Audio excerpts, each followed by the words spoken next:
Quality और consistent performance के लिए सिर्फ सिल्वर पंप्स एंड मोटर्स, नाम याद रखना। Closing capital presented by trade bulls.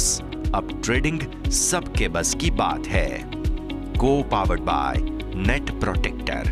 Protect your digital life.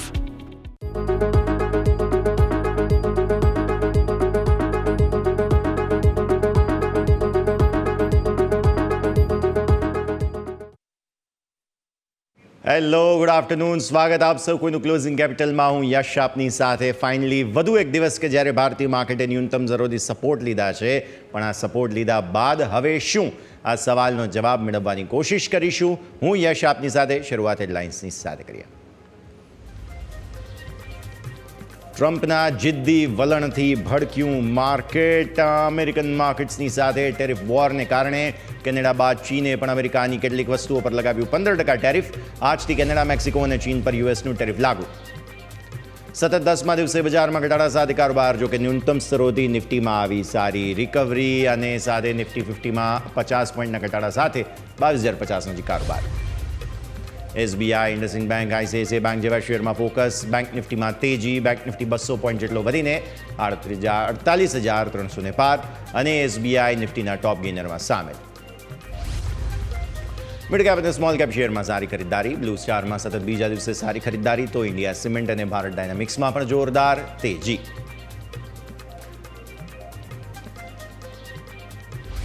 PSU શેરમાં સારી ખરીદદારી. બીએલ, બીપીસીએલ અને નિફ્ટીના ટોપ ગેઇનર્સમાં સામેલ. એચપીસીએલ, એચએએલમાં 3 થી 4% સુધીની તેજી. PSU shares એક્શનમાં.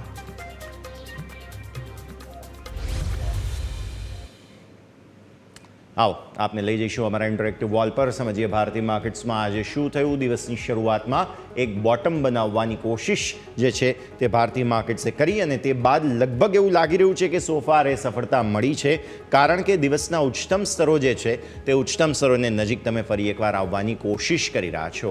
પર્ટિક્યુલરલી બેન્ક્સ પાસેથી જે એક્સપેક્ટેશન્સ હતા આપણા, તે પ્રમાણેનું સારું પરફોર્મન્સ અહીંયા જોવા મળી રહ્યું છે અને નિફ્ટીના અમુક સિલેક્ટિવ સ્ટોક્સ છે કે જે પૂરી રિકવરી માટેની કોશિશ કરી રહ્યા છે. તો આજે આવો સૌથી પહેલાં તો નિફ્ટીના ડેલી ચાર્ટ્સ પર સમજીએ અને ખાસ ભારતીય માર્કેટ્સે પૂરી કોશિશ સતત બીજો દિવસ છે કે જ્યારે કરી છે, તો કયા પ્રકારનું એક્શન જોવા મળી રહ્યું છે તે તમે સમજો. ગઈકાલે પહેલો દિવસ, આજે બીજો દિવસ. ગઈકાલના લોથી પણ નીચે તમે ગયા હતા. નિફ્ટી આજના લો બનાવ્યા 21,964ના. ગઈકાલે તમે 22,000 તોડ્યું નહોતું. આજે જે છે તે 964ના તમારા લો અહીંયાથી ખાસ બન્યા છે. થઈ શું રહ્યું છે કે તમે 22,000 પર અટકવાની પૂરી કોશિશ છેલ્લા 2-3 દિવસથી કરી રહ્યા છો, જેમાં અહીંયા પણ કોશિશ થઈ, અહીંયા પણ કોશિશ થઈ અને આજે પણ ઇનફેક્ટ કોશિશ તો થઈ જ છે. પણ ઉપર 22,150 તમારો આજનો જે હાઈ છે તે 150નો છે અને ત્યાંથી તમને જે છે તે ફરી એકવાર વેચવાલી આવતી જોવા મળી છે. ઇનફેક્ટ 105 છે આ જે છે તે ખાસ આંકડો 105. તો અહીંયાથી તમને વેચવાલી આવતી જોવા મળી. મતલબ કે 22,100, 150 તમારું રેઝિસ્ટન્સ થઈ ગયું અને 21,964 જે છે તે તમારા સપોર્ટ થયા.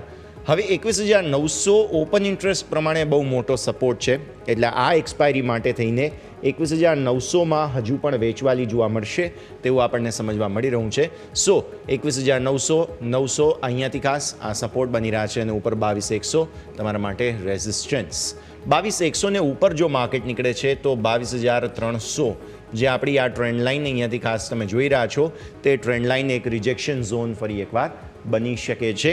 તો ઇન્ટ્રાડે પર્સપેક્ટિવથી તમને જોવા મળી રહ્યું છે તે ભારતીય માર્કેટ્સ અત્યારે ફિલહાલ એક નાનકડી રેન્જમાં ફસાઈ ગયા છે, જેમાં ન્યૂનતમ સ્તરો પર તમારા માટે જે છે તે અહીંયા 21,950 અને સાથે સાથે 21,900 બે લેવલ્સ છે કે જે ક્રુશિયલ બનતા જોવા મળી રહ્યા છે. આજનો જે હાઈ બન્યો છે તે પણ એક મહત્વપૂર્ણ લેવલ તમારા માટે ખાસ બની રહ્યું છે. જોવાની વાત એ છે કે ગઈકાલના ઇન્ટ્રાડે હાઈઝ નિફ્ટીએ ક્રોસ નથી કર્યા. ગઈકાલના તમે જુઓ છો તે પ્રમાણે ઇનફેક્ટ ગઈકાલના ક્લોઝના લેવલ પણ આપણે ક્રોસ નથી કર્યા આજે. એટલે ટેકનિકલી તમે સપોર્ટ લેવાની કોશિશ કરો છો પણ સફળતા એવી મળી નથી રહી. ગઈકાલનો ક્લોઝનો લેવલ શું હતો? ગઈકાલનો લેવલ છે ક્લોઝનો તે છે 22,119.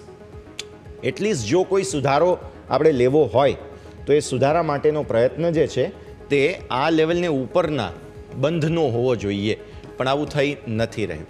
મતલબ સાફ છે કે જ્યાં સુધી તમે 22,100 ઉપર નથી જતા તમારે ઇન્ટ્રાડે પણ કોઈ તેજી ન કરવી જોઈએ, કેમ કે જોખમ છે અને ન્યૂનતમ સ્તરોમાં આ 950 જે છે તે મેન્ટેન કરી રાખશે માર્કેટ. આજે સેન્સેક્સ એક્સપાયરી હતી અને લિનિયર રેન્જમાં માર્કેટ તમને જોવા મળ્યું. હવે આવો 15 મિનિટના ચાર્ટ પર નજર કરી લઈએ, જેથી સમજમાં આવે કે કઈ રીતની નાનકડી રેન્જમાં કારોબાર તમને જે છે તે જોવા મળ્યો. દિવસની શરૂઆત થઈ મોટા ઘટાડા સાથે, કારણ કે અમેરિકન માર્કેટ્સમાં જે સેન્ટિમેન્ટ હતા અને આપણા ગિફ્ટ નિફ્ટીના ઇન્ડિકેશન હતા, તો તમે 22,000 જે છે તેને તોડીને તેનાથી નીચે આવ્યા. તરત જ 22,000 જે છે તે રિક્લેમ કરી લીધું અને દિવસભર જે છે તે 22,000 ને ઉપર 22,100 સુધી તમે ગયા હતા, રાઈટ. 105ના હાઈ બનાવ્યા અને ત્યાંથી પછી ફરી એકવાર જે છે તે થોડી ઘણી વેચવાલી તમને આવતી જોવા મળી, પણ પછી તમે જે છે તે લિનિયર રેન્જમાં કારોબાર જે છે તે અહીંયાથી જોયો. કોઈ ખાસ મૂવમેન્ટ તમને જોવા નથી મળી અને આજનો ક્લોઝ એવું લાગે છે કે આ જ લેવલની આસપાસ જે 22,080 છે આ લેવલની આસપાસનો જ ક્લોઝ તમને મળી જશે. એકંદરે સપોર્ટ લીધા છે, સારી વાત છે, પણ તેમ છતાં પણ એવો કોન્ફિડન્સ જે આવવો જોઈએ ને તે નથી આવી રહ્યો, તો વાત પ્રોબ્લેમ અહીંયા બની રહ્યો છે. હવે આવો ઓપન ઇન્ટરેસ્ટ પર. ઓપન ઇન્ટરેસ્ટના હિસાબથી મેઇન જગ્યા જે આપણે તમને બતાવી હતી 22,000 અને 22,900, તે બંને સપોર્ટ તરીકે બહુ સરસ કામ અહીંયાથી ખાસ કરતા જોવા મળી રહ્યા છે. 22,000 અને 22,900. આ તરફ કોલની ચેલેન્જ જે છે તે 22,200 પર તમને જોવા મળી રહી છે, મોટી ચેલેન્જ. અહીંયા 22,100માં પણ મોટી ચેલેન્જ તમને જોવા મળી રહી છે અને આ તરફ તમે જુઓ તો 22,300 પણ છે, 22,500 પણ છે, કે જેમાં પણ તમને અત્યારે ફિલહાલ મોટું કોલ રાઇટિંગનું ચેલેન્જ જોવા મળી રહ્યું છે. બસ સપોર્ટ તમને જે છે તે અહીંયાથી ખાસ લેવાની કોશિશ 22,000થી વારંવાર થઈ રહી છે. ચેન્જ બતાવો. ઓપન ઇન્ટરેસ્ટ ચેન્જના હિસાબથી તમને જોવા મળશે કે આ પુટની અંદર સપોર્ટ સારા આજે આવ્યા છે, એટલે લિનિયર રેન્જમાં ભારતીય માર્કેટ્સ રહ્યા જરૂર છે, પણ સારી વાત એ છે કે એટલીસ્ટ ઘટ્યા તો નથી ને, કેમ કે તમે જે પ્રકારે બહુ મોટો ઘટાડો જોયો હતો એ ઘટાડામાંથી બહાર આવવા માટે આવા પ્રકારનો કોન્ફિડન્સ આવવો જરૂરી છે, જે ફાઇનલી આજના દિવસે આવતો તમને જોવા મળ્યો. અને આ તરફ તમે જુઓ તો આ કોલની જે ચેલેન્જ છે તે હજુ પણ યથાવત છે, જેમાં 22,100 અને 22,200 છે. ઇન્ટરેસ્ટિંગલી 22,400માંથી આજે પ્રોફિટ બુકિંગ થઈ ગયા છે, સો એ બધા કોલ રાઇટર્સ પણ અહીંયા શિફ્ટ થતા જોવા મળી રહ્યા છે. તો નિફ્ટી માટે આપણે જે લેવલની વાત કરી, બેઝિકલી 22,100 ઉપર ટકે તો કંઈક નવી તેજી 300 સુધીની આવી શકે તેમ છે, પણ જ્યાં સુધી વાત આવે છે 22,000 ને નીચે, તો ત્યાં જગ્યા 21,900, 21,700, 800 આ 2-3 જગ્યાઓ બાકી બચે છે. બ્રેકનો સમય થયો છે. બ્રેક બાદ આપણે બેંક નિફ્ટીના સેટઅપ પર નજર કરી લઈએ.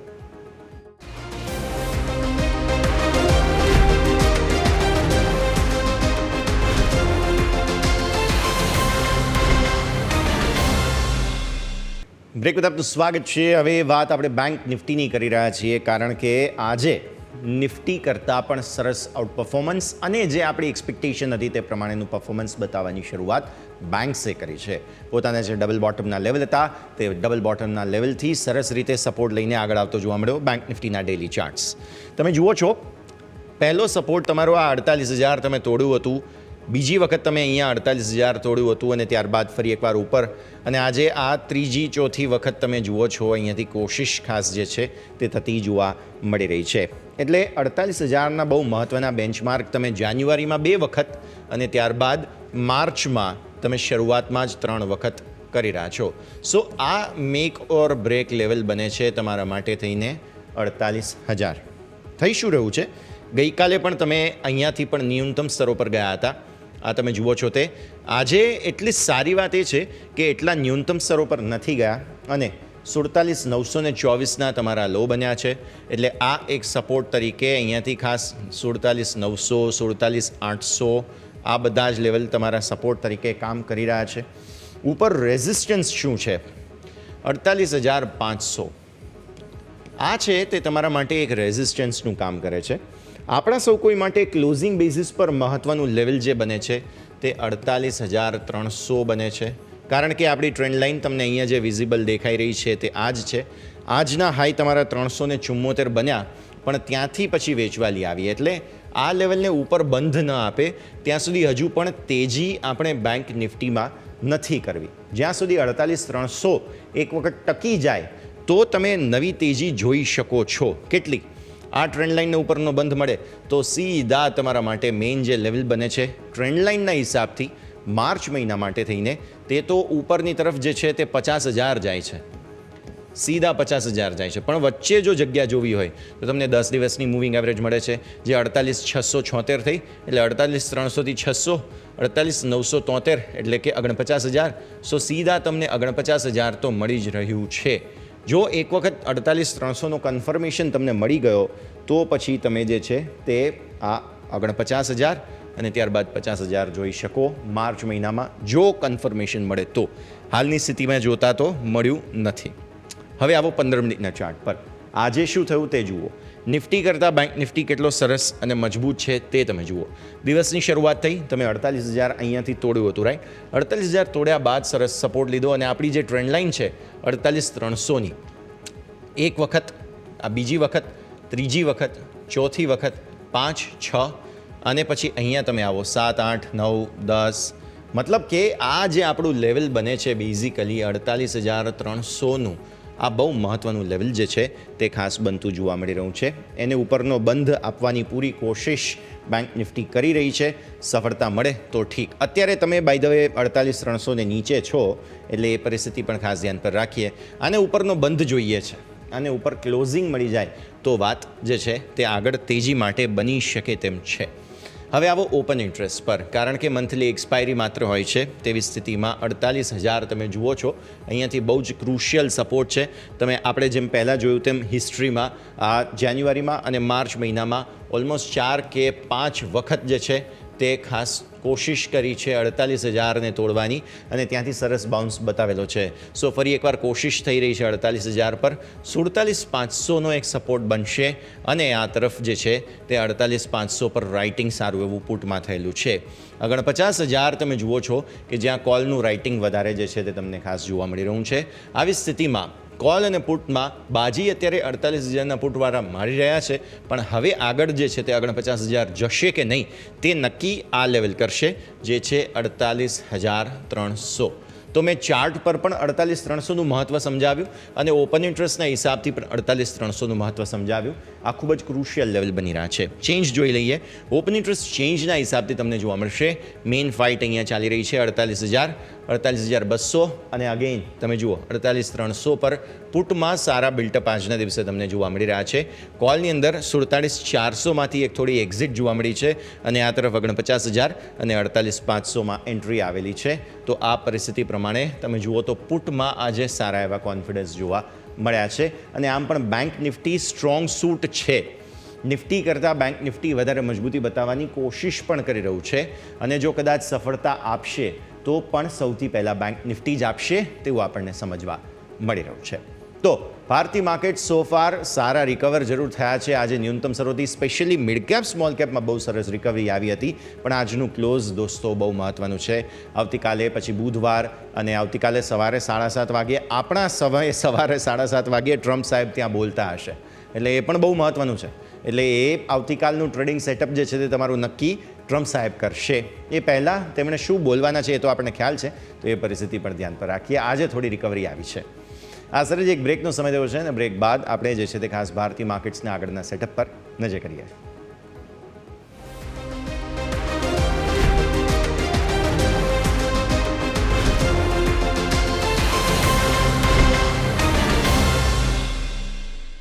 બ્રેક બાદ આપનું સ્વાગત છે. ભારતીય માર્કેટ સો ફાર લિનિયર રેન્જમાં છે, કોઈ ખાસ પરિવર્તન અત્યારે ફિલહાલ નથી થયું. એટલે સૌથી પહેલાં તો આ જ સમાચાર છે કે જે ખાસ તમારે ધ્યાન પર રાખવા જરૂરી, કેમ કે લિમિટેડ રેન્જની અંદર તમે જે છે તે કામ જોઈ રહ્યા છો. નિફ્ટી 22,100ને નીચે બંધ આપવાની કોશિશ સોફાર કરી રહી છે અને બેંક નિફ્ટીની જ્યાં સુધી વાત આવે છે 48,300 જે ક્રુશિયલ લેવલની આપણે વાત કરી હતી તેને આસપાસ અત્યારે ફિલહાલ. સારી વાત એ છે કે મિડ કેપમાં રિકવરી આવી છે થોડી ઘણી. 5% આસપાસનો ઘટાડો છેલ્લે જોવા મળ્યો હતો, ત્યાંથી થોડી એવી રિકવરી આવી છે. ડેઝ લોથી નહીં, કેમ કે ડેઝ લોથી ગણો તો બહુ સરસ રિકવરી છે, બટ જો તમે આ પરિસ્થિતિના હિસાબથી પણ જુઓ તો અહીંયાથી ખાસ મિડ કેપમાં ખૂબ જ ઇન્ટરેસ્ટિંગ એક્શન છે અને સ્મોલ કેપની પરિસ્થિતિ જ્યાં સુધી તમે જુઓ છો તો 0.5% આસપાસની મજબૂતી તમને અત્યારે સ્મોલ કેપમાં જોવા મળી રહી છે. તો એકંદરે તમે જોવા જાઓ તો ભારતીય માર્કેટ્સ જે છે તે અત્યારે ફિલહાલ મજબૂતી તરફ જવાનો પ્રયત્ન તો કરી રહ્યા છે, પણ સફળતા એવી કંઈ ખાસ મિડ કેપ સ્મોલ કેપમાં છે, no doubt small cap particularly, પણ નિફ્ટી વારંવાર કોશિશ હવે અહીંયાથી કરતું તમને જોવા મળશે. તો આ છે ખૂબ જ મહત્વપૂર્ણ મુદ્દો કે જેના પર તમારે નજર રાખવી જોઈએ. આગળ વધીએ. સેક્ટર સ્પેસિફિક જરા હું તમને સમજાવી દઉં, કારણ કે આ જે મીડિયા શેર્સ છે કે જેમાં સૌથી વધુ સરસ મજબૂતી તમને આવતી જોવા મળી રહી છે, જેમાં પીવીઆર, આઇનોક્સ, સારેગામા આ બે ટોપ ગેઇનર્સ તમને જોવા મળ્યા આજના દિવસે. સરકારી બેંક્સ છે કે જેમાં તમને 1.5% આસપાસની તેજી જોવા મળી, તો સરકારી બેંક્સ તમે ધ્યાન પર રાખો. આ સિવાય સરકારી એન્ટરપ્રાઇઝીસ સીપીએસઈ, પીએસઈ છે કે જેના પર પણ તમને મજબૂતીનું એક્શન જોવા મળ્યું, અને આ તરફ તમે જુઓ એનર્જી છે કે જેમાં પણ તમને મજબૂતીનું એક્શન જોવા મળ્યું. ઓટો સ્ટોક્સમાં આજે પ્રોફિટ બુકિંગ હજુ પણ યથાવત છે. સો ફાર 1.25% વધુનો નિફ્ટી ઓટો ઇન્ડેક્સની અંદર તમને વેચવાલી જોવા મળી રહી છે. આઈટી સેક્ટર છે કે જેમાં પ્રોફિટ બુકિંગ હતું, પણ ન્યૂનતમ સ્તરોથી બાઇંગ સારું આવ્યું છે નિફ્ટી આઈટીની અંદર, તો એ પણ ખાસ આપણે ધ્યાન પર રાખીશું, કારણ કે 36,797થી 37,537 સારી રિકવરી આવી છે ન્યૂનતમ સ્તરોથી. પછી તમે આવો અહીંયાથી ખાસ તે છે એફએમસીજી કે જેમાં પણ વેચવાલી તમને અત્યારે ફિલહાલ જોવા મળી રહી છે. એફએમસીજીની અંદર તમે જોશો ડેઝ લો છે 50,200, ત્યાંથી 50,552ના હાઈ બન્યા છે. એફએમસીજી ઇન્ડેક્સમાં સારું બાઇંગ તમને જોવા મળી રહ્યું છે. અને આ તરફ તમે જોશો ફાર્મા કે જેમાં પણ તમને થોડી મજબૂતીના સંકેત ખાસ બનતા જોવા મળી રહ્યા છે. તો આ છે ઓવરઓલ ભારતીય માર્કેટ્સનું એક્શન અને સેટઅપ, જેમાં તમને સમજવા મળે છે કે ન્યૂનતમ સ્તરોથી રિકવરીમાં 2-3 સિલેક્ટિવ સેક્ટર્સ છે કે જેમણે પ્લે આઉટ કર્યું છે, જેમાં આઈટી, એફએમસીજી ભલે લાલ નિશાનમાં છે આ સેક્ટોરિયલ ઇન્ડેક્સ, પણ જેમ આપણે વાત કરી તે પ્રમાણે એક્શન તો તમને જોવા મળી જ રહ્યું છે. અચ્છા, વોલ્ટિલિટી ઇન્ડેક્સ પર પણ નજર કરો. ઉપર 14-20ના તમને ઇન્ડિયા વિક્સના હાઈ બનતા જોવા મળેલા હતા, પણ ત્યાંથી પછી ફરી એકવાર તમને જે છે તે પરિસ્થિતિ આવતી જરૂર જોવા મળેલી છે. તો સારામાં સારી વાત એ જ રહેશે કે વોલ્ટિલિટી ઇન્ડેક્સ તમને અહીંયાથી સુધારો બતાવવાનો પ્રયત્ન કરી રહ્યું છે, તેના પર પણ તમે નજર રાખો. હવે આવો અહીંયાથી ખાસ અમુક સમાચારો, જેમાંથી સૌથી પહેલો સમાચાર તો આપણે જે ટ્રમ્પ સાહેબની વાત કરી કે આવતીકાલે સવારે 7:30 વાગ્યે એમની મોડી રાત અને આપણી વહેલી સવાર તેઓ જે છે તે ખાસ સંબોધન કરશે, અને કેનેડા, મેક્સિકો અને ચીન આ 3 દેશો છે કે આ 3 દેશો પર તેમણે જે ટેરિફ લગાવ્યા છે તે ટેરિફની તેઓ શરૂઆત કરે છે. એટલે તે પહેલાં તેમણે કોંગ્રેસને સંબોધન કરવાનું નક્કી કર્યું છે. અમેરિકામાં જે સંસદ હોય તેને સંસદ ભવનમાં સંબોધન થાય એને કોંગ્રેસ કહેવામાં આવે, તો એમનું સવારે 7:30 વાગ્યે સંબોધન છે. પણ આ જે ટેરિફ તેઓ લગાવી રહ્યા છે તે ટેરિફની પોઝિટિવ, નેગેટિવ બહુ બધી ઇમ્પેક્ટ છે. આ ટેરિફ વોર છે બેઝિકલી. તો આ ટેરિફ વોરને કારણે કયા પ્રકારની અસર થાય ન થાય તે સમજવું જરૂરી છે. જઈએ સીધા જ મારા સહયોગી યોમિક પાસે. યોમિક, ગુડ આફ્ટરનૂન. ટેરિફ વોર શરૂ થઈ રહી છે અને એક નવા અધ્યાયમાં આપણે ટ્રમ્પ સાહેબના આવ્યા બાદ પ્રવેશી રહ્યા છીએ, ત્યારે કેનેડા, મેક્સિકો અને સાથે સાથે ચીન આ 3 દેશો છે કે જે પ્રારંભિક સ્વરૂપે અસર કરતા બનતા જોવા મળશે. તો આ ટેરિફ વોરને કારણે શું પ્રકારની અસર થાય, કઈ કઈ પ્રોડક્ટ્સ, કયા કયા સેક્ટર્સ, વાત કરીએ આપણે. જી યસ. હવે અત્યારે ઓવરઓલ ગ્લોબલ માર્કેટમાં આપણે નજર કરીએ તો એક ભય છે ઓવરઓલ અત્યારે ટેરિફ વોર છે કે જે હાલ ટ્રેન્ડિંગમાં ચાલી રહ્યું છે, કારણ કે ઓવરઓલ આપણે ભારતીય શેર બજાર હોય કે બહારના શેર બજાર હોય, જેની ઉપર એક અસર જોવા મળતી હોય તે અત્યારે ટેરિફ વોર છે. કારણ કે અત્યારે આપણે એક બાજુ જોઈએ તો ડોનાલ્ડ ટ્રમ્પ એક પછી એક ટેરિફ વોર લાવી રહ્યા છે, અને સામે હવે બીજા દેશો પણ છે કે એ પણ હવે જાગૃત થઈ રહ્યા છે અને તેઓ કહી રહ્યા છે કે તમે લગાવશો તો અમે પણ નહીં લગાવી. એટલે આ બધા ટેરિફ વોર વચ્ચે ભારતીય શેર બજારને કેટલી અસર પહોંચશે એ જાણવું મહત્વનું છે. બહારના દેશોનો ચલો આપણે સાઈડમાં મૂકીએ, પરંતુ આપણા શેર બજારને કઈ રીતે, કઈ કંપનીને કેટલું અસર જોવા મળશે એની ઉપર સૌથી પહેલાં નજર કરીશું. તો સૌથી પહેલાં આપણે નજર કરીએ કે આ જે ટેરિફ વોર જે લાગુ પડે કઈ રીતની છે, જાહેરાત શું થઈ એ જોઈ લઈએ. સૌથી પહેલાં જે ટેરિફની જાહેરાત કરવામાં આવી, કેનેડા અને મેક્સિકો પર અહીંયાથી 25% ટેરિફ આજથી લાગુ થઈ ગયો છે. બીજું તમે નજર કરશો તો અહીંયાથી કેનેડા અને મેક્સિકો પર જે 25% જે ટેરિફ લાગ્યો, અને એ બાદ તમે જોશો તો 12 માર્ચથી સ્ટીલ અને સાથે સાથે તમે નજર કરશો તો અહીંયાથી તમને જે ચીન પર ટેરિફ વધારે 20% કર્યો છે. એટલે કે ઓવરઓલ પહેલાં 10% હતો, બીજો 10% વધાર્યો. એટલે આજે ટોટલ 3 લાગુ પડ્યા, એક ચીન અને આપણે કેનેડા અને મેક્સિકો પર 25% અને ચીન ઉપર 10% એડ થઈને ક્યુમ્યુલેટિવ 20%. 12 માર્ચથી સ્ટીલ, એલ્યુમિનિયમ અહીંયા ઇમ્પોર્ટ પર પણ 25% ટેરિફ લાગી શકે છે. ઓલરેડી તેમણે જાહેરાત કરી છે. જોવાનું રહેશે કે 12 માર્ચે તેઓ શું ઇનપુટ આપી રહ્યા છે. બીજી વસ્તુ તમે જોશો તો 2 એપ્રિલના રોજ અહીંયાથી જાહેરાત છે કે ઓવરઓલ રેસિપ્રોકલ ટેરિફ લાગુ પડશે. એટલે કે જે દેશ જેટલો યુએસ ઉપર લગાવશે એટલો યુએસ એમના દરેક દેશો પરથી ટેરિફ લાગુ પડશે. ઓવરઓલ આપણે જાહેરાત અત્યાર સુધી જોવા મળી છે. પરંતુ હવે નજર કરીએ કે ઇન્ડસ્ટ્રી વાઇઝ ક્યાં કેટલી અસર જોવા મળશે. તો સૌથી પહેલાં આપણે જોઈએ કે કેમિકલ ઇન્ડસ્ટ્રી, તો પીઆઈ ઇન્ડસ્ટ્રીઝ, યુપીએલ અને જ્યુબિલન્ટ ઇન્ગ્રેવિયા આ 3 કંપની છે કે જેને ફાયદો થશે. એ ફાયદો કેમ થશે? તો સ્વાભાવિક છે કે હવે જે યુએસએ જે ચીન પર જે ટેરિફ લગાવ્યા છે, એટલે એ ટેરિફથી તમે જોશો તો જે ટોપ 5 કેમિકલ મેન્યુફેક્ચર છે જે ચીનના, કે જે યુએસમાં ઇમ્પોર્ટ થાય છે, એટલે સ્વાભાવિક છે કે અહીંયા જે ટેરિફ લગાવ્યા છે એટલે એનાથી આપણી જે ભારતીય કંપની જે છે કે જે ટોપ 5 મેન્યુફેક્ચરિંગ જે કેમિકલ છે એ આ જે 3 કંપનીઓ છે એ મેન્યુફેક્ચરિંગ કરે છે. એટલે સ્વાભાવિક છે કે ક્યાંક ને ક્યાંક આ કંપનીઓનો ફાયદો આપણને થતો જોવા મળશે. હવે બીજું ઓટો એન્સિલરી ઇન્ડસ્ટ્રી પર નજર કરીએ તો એમાં આપણે નજર કરીશું તો સંવર્ધન, મધરસન સાથે ભારત ફોર્જ, સોના BLW અને બીજા બી સ્ટોક છે કે જેમાં આપણે JK ટાયર, બાલક્રિષ્ના, સુંદરમ ફાસ્ટનર્સ અને ટિમકેન ઇન્ડિયા આ દરેક કંપની છે કે જેને યુએસ સાથે ડાયરેક્ટ રિલેશન છે. એટલે સ્વાભાવિક છે જો કે અસર આપણને થોડીક ઓછી જોવા મળશે, પરંતુ ક્યાંક ને ક્યાંક ઇનડાયરેક્ટ અસર આપણને જોવા મળી શકે છે, કારણ કે ઓટો સપ્લાય ચેઇન ઉપર અહીંથી ઇનડાયરેક્ટ અસર આપણને જોવા મળશે. અને સ્વાભાવિક છે કે જે ઓટો એન્સિલરી જે પાર્ટ્સ હોય છે એ આપણે અહીંથી ત્યાં જાય છે, એટલે સ્વાભાવિક છે કે ત્યાં પણ આપણને ક્યાંક ને ક્યાંક અસર જોવા મળશે. પરંતુ હવે યુએસ માર્કેટમાં જે કસ્ટમર છે એ સ્પેસિફિક જે મેક્સિકો મેન્યુફેક્ચરિંગ પર વધારે નિર્ભર છે. કેમ? તો આવું તમને જણાવું તો સૌથી પહેલાં આપણે જોઈએ તો મેક્સિકો અને કેનેડામાં એક તો ફોર્ડ, પછી સાથે સાથે તમે જોશો તો GM, VW group, BMW, Mercedes આ બધી જે ગાડીઓ છે તેનો વપરાશ ત્યાં વધારે થાય છે. એટલે સ્વાભાવિક છે કે આ જે મેન્યુફેક્ચરિંગ ઉપર આપણને ત્યાં વધારે અસર જોવા મળશે, અન્ટિલ કે આપણી એટલી બધી કંપની ઉપર એટલી અસર નહીં આવે. બીજું તમે જોશો તો ઓટો એન્સિલરી ઉપર ટેરિફની અસર આ કંપની ઉપર આપણને જોવા મળશે.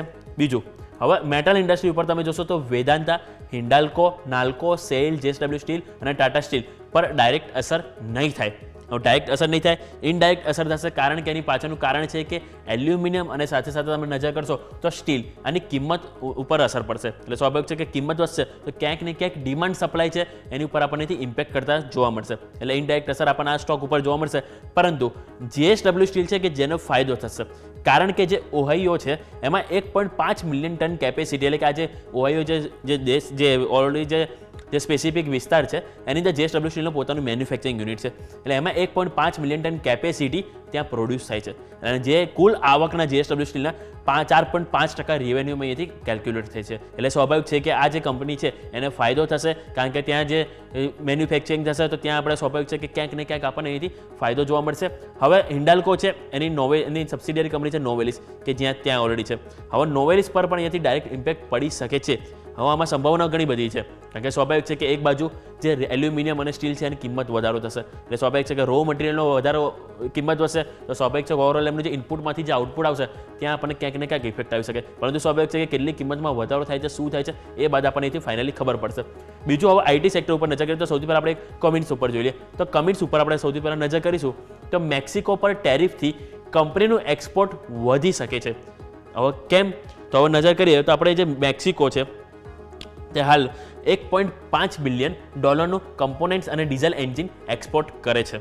સ્વાભાવિક છે હવે એક્સપોર્ટ કરે છે, હવે ટેરિફ લગાવ્યા એટલે સ્વાભાવિક છે કે આ આંકડો ઓછો થશે, તો જેની અસર આપણી ભારતીય કંપની એટલે કે કમિન્સને થઈ શકે છે. એટલે કે મેક્સિકો અને બીજું આઈટી સેક્ટર ઉપર તમે ઓવરઓલ સ્પેસિફિક વાત કરું તો મેક્સિકો અને કેનેડા 5%થી ઓછું સપ્લાય કરે છે, પરંતુ આપણી જે કંપની છે ત્યાં આઈટી સાથે વધારે સંકળાયેલી છે. એટલે સ્વાભાવિક છે કે જો વાત કરું તો એક તો જે ઇન્ફોસિસ છે એ સાથે સાથે તમે નજર કરશો LTI, માઇન્ટ્રી, HCL ટેક ના વધારે અસર પહોંચી શકે, કારણ કે આ બધી કંપની છે કે જેને યુએસ સાથે ડાયરેક્ટ રિલેશન છે, એનું એક્સપોઝર વધારે છે. અને અમુક કંપની છે કે જેનું એક્સપોઝર ઓછો છે કે એને ઓછી અસર થશે, તે આપણે તમે નજર કરો. એક તો છે KPI ટેક, સાથે તમે નજર કરશો ટાટા ટેકનોલોજી અને ટાટા એલેક્સી, આ બધી કંપની છે કે જેને અસર ઓછી પહોંચી શકે છે. એટલે ઓવરઓલ આપણે જોઈએ કે મેટલ ઇન્ડસ્ટ્રી છે કે જેને ખાસ કરીને અહીંથી અસર પહોંચી જોવા મળે છે. આઈટી સેક્ટર છે એ ક્યાંક ને ક્યાંક અસર જોવા મળી શકે છે. અને સાથે સાથે આપણે જોયું કે આપણે કેમિકલ ઇન્ડસ્ટ્રી કે જેમાં મેં તમને 3 સ્ટોક વાત કરી, પીઆઈ ઇન્ડસ્ટ્રી, યુપીએલ અને જ્યુબિલન્ટ ઇન્ગ્રેવિયા, કે જેને ચીન પર ટેરિફ લગાવવાથી આ 3 કંપનીના ફાયદો થતો જોવા મળી શકે છે. યસ.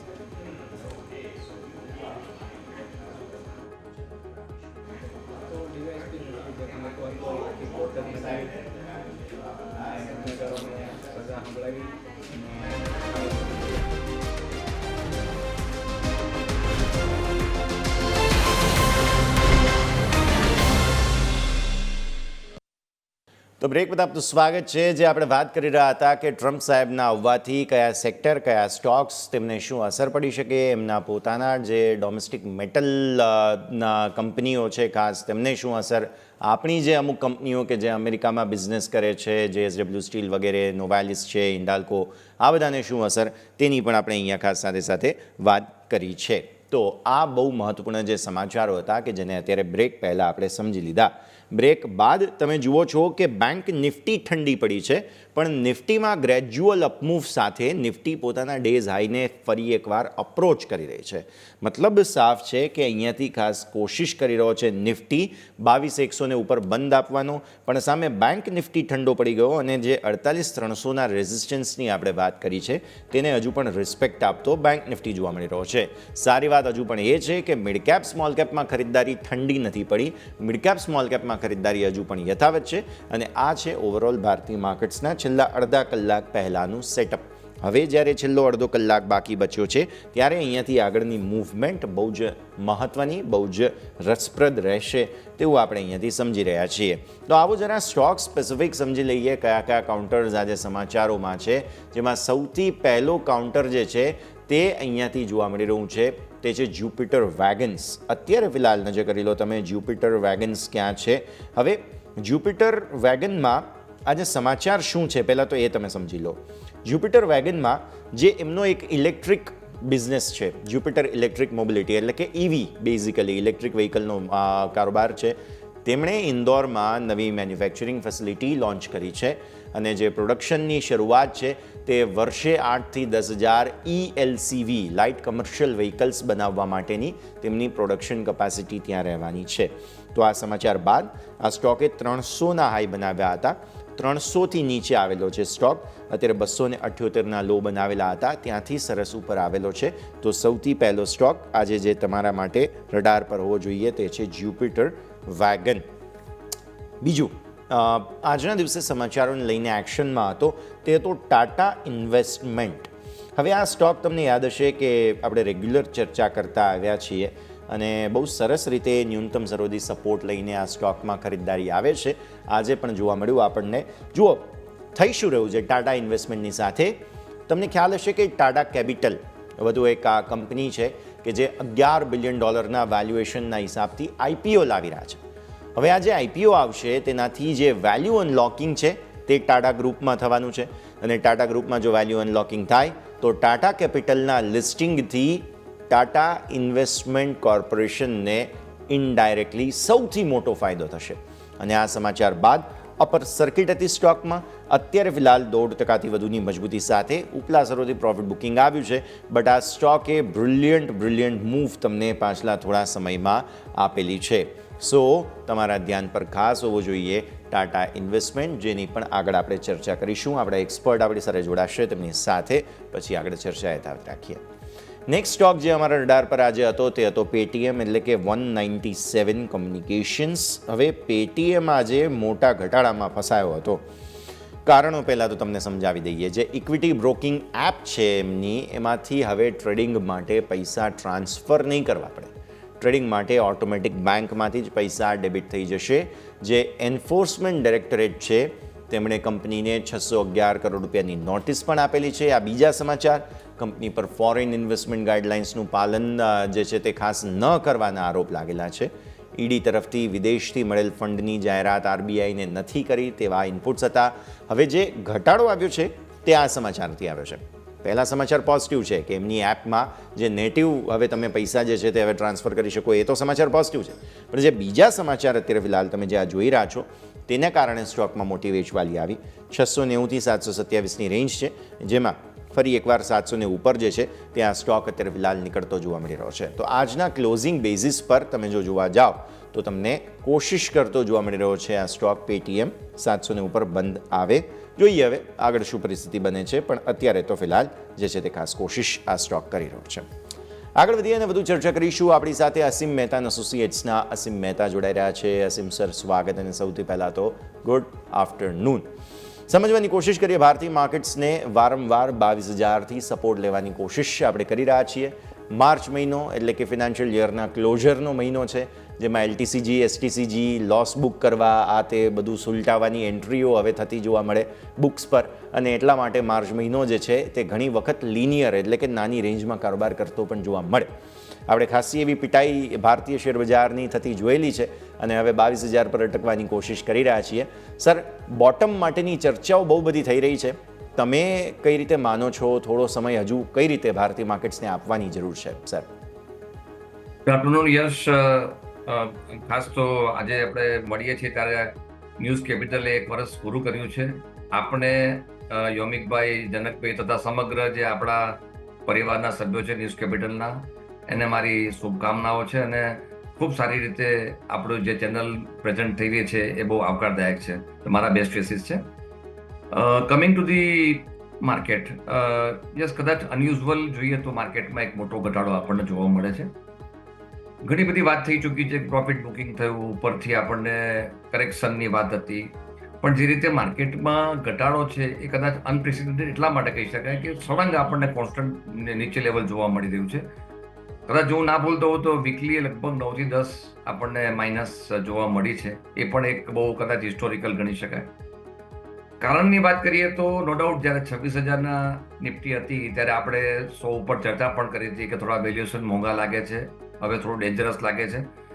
ઓફકોર્સ વી વેર એક્સપેક્ટિંગ કે માર્કેટમાં કરેક્શન આવશે, પણ બહુ જ સાચી વાત કહું તો આ મેગ્નિટ્યુડનું કરેક્શન અથવા આ મેગ્નિટ્યુડનો ઘટાડો આવશે એવી અપેક્ષા નહોતી.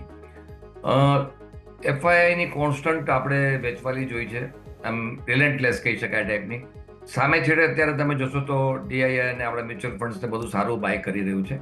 તેમ છતાં પણ આપણે એક નવા લો લેવલ જોવા મળ્યા છે. આજે આપણે જ્યારે 4મી માર્ચે ચર્ચા કરી રહ્યા છીએ તો ઘણા બધા પોઈન્ટ્સ એવા છે કે જે પ્લસ છે, માઇનસ છે, ચર્ચા કરવી જરૂરી છે. પીએમઆઈ આપણો લો આવ્યો છે અને સામે છેડે જે ઇન્ડસ્ટ્રીયલ ગ્રોથ છે એ બી થોડો સ્લો ડાઉન થયો છે. બીજી બાજુ સારી જો સમાચાર તમે ગણતા હો તો ક્રૂડના પ્રાઇસ સારા એવા ડાઉન થયા છે. એમસીએક્સ ઉપર 6,000ની નીચે ગયા છે, જે આપણી ઇકોનોમી માટે બહુ જ પોઝિટિવ ગણી શકાય એવું છે. ઘણી વખત ચર્ચા પણ થાય છે કે જે કન્ઝમ્પશન લેવલે છે એમાં પેટ્રોલ ડીઝલના ભાવ ઘટાડવા જોઈએ. કદાચ એ ડિસ્કશન આપણે એટલા માટે અત્યારે નથી કરતા કે ઇટ્સ ઓનલી એકેડેમિકલ.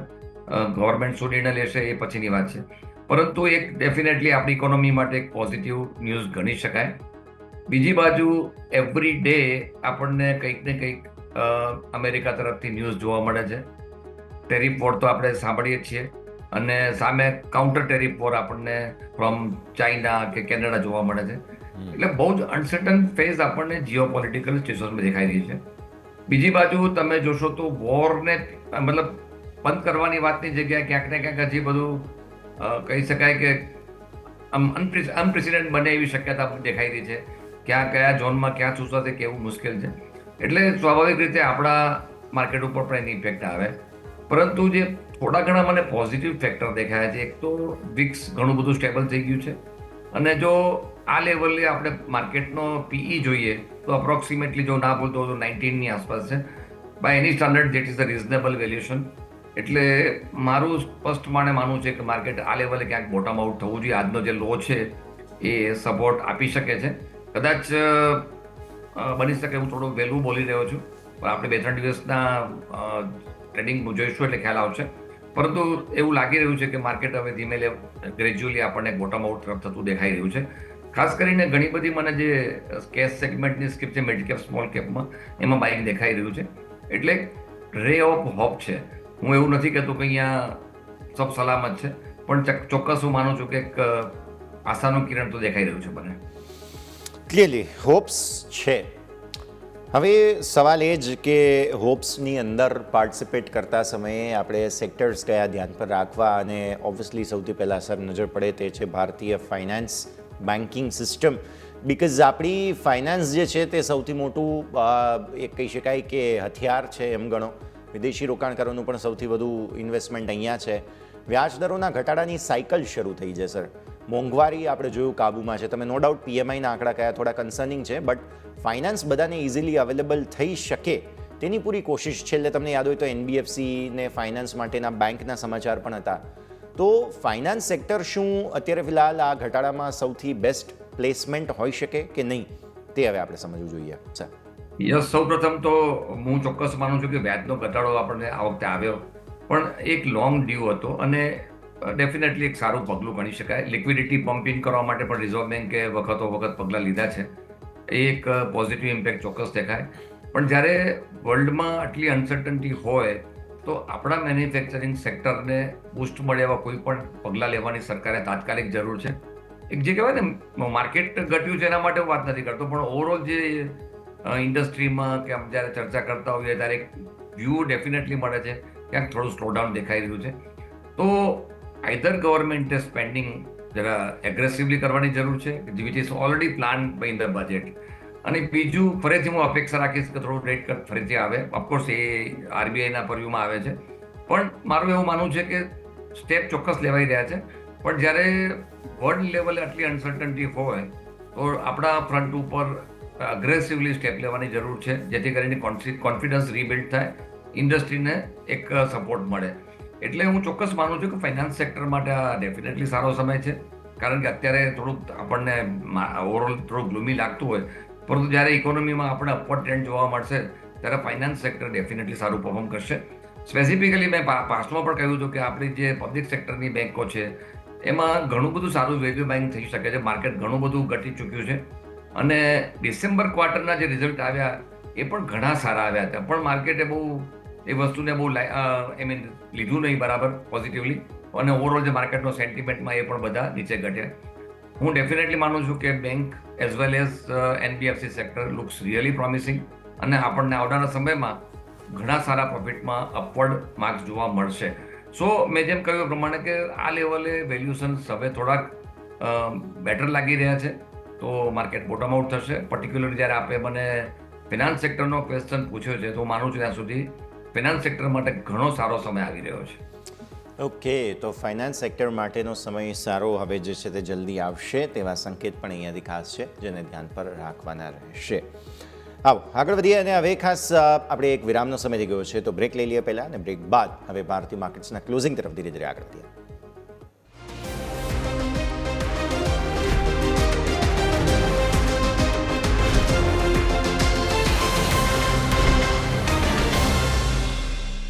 બ્રેક બાદ સ્વાગત છે. ભારતીય માર્કેટ્સ તમે જુઓ, પૂરી કોશિશ અત્યારે ફિલહાલ નિફ્ટી કરી રહ્યું છે કે લીલા નિશાનમાં બંધ આપે. સોફાર કોશિશને સફળતા મળશે કે નહીં એ તો કહેવું મુશ્કેલ છે, પણ બેંક્સ થોડા ઠંડા પડી ગયા છે, નજર રાખીશું. આગળ વધીએ, અસીમ સર તો આપણી સાથે છે, અને લક્ષ્મીશ્રી ઇન્વેસ્ટમેન્ટના અંશુલ જૈન પણ આપણી સાથે હવે જોડાઈ રહ્યા છે. अंशुल जी, आपका भी बहुत बहुत स्वागत, और सबसे पहले गुड आफ्टरनून. मार्केट पूरी कोशिश कर रहे हैं, बैंक निफ्टी ने अपने डबल बॉटम के लेवल टेस्ट कर लिए, निफ्टी भी अब बॉटम बनाने की कोशिश में है 22,000 पे.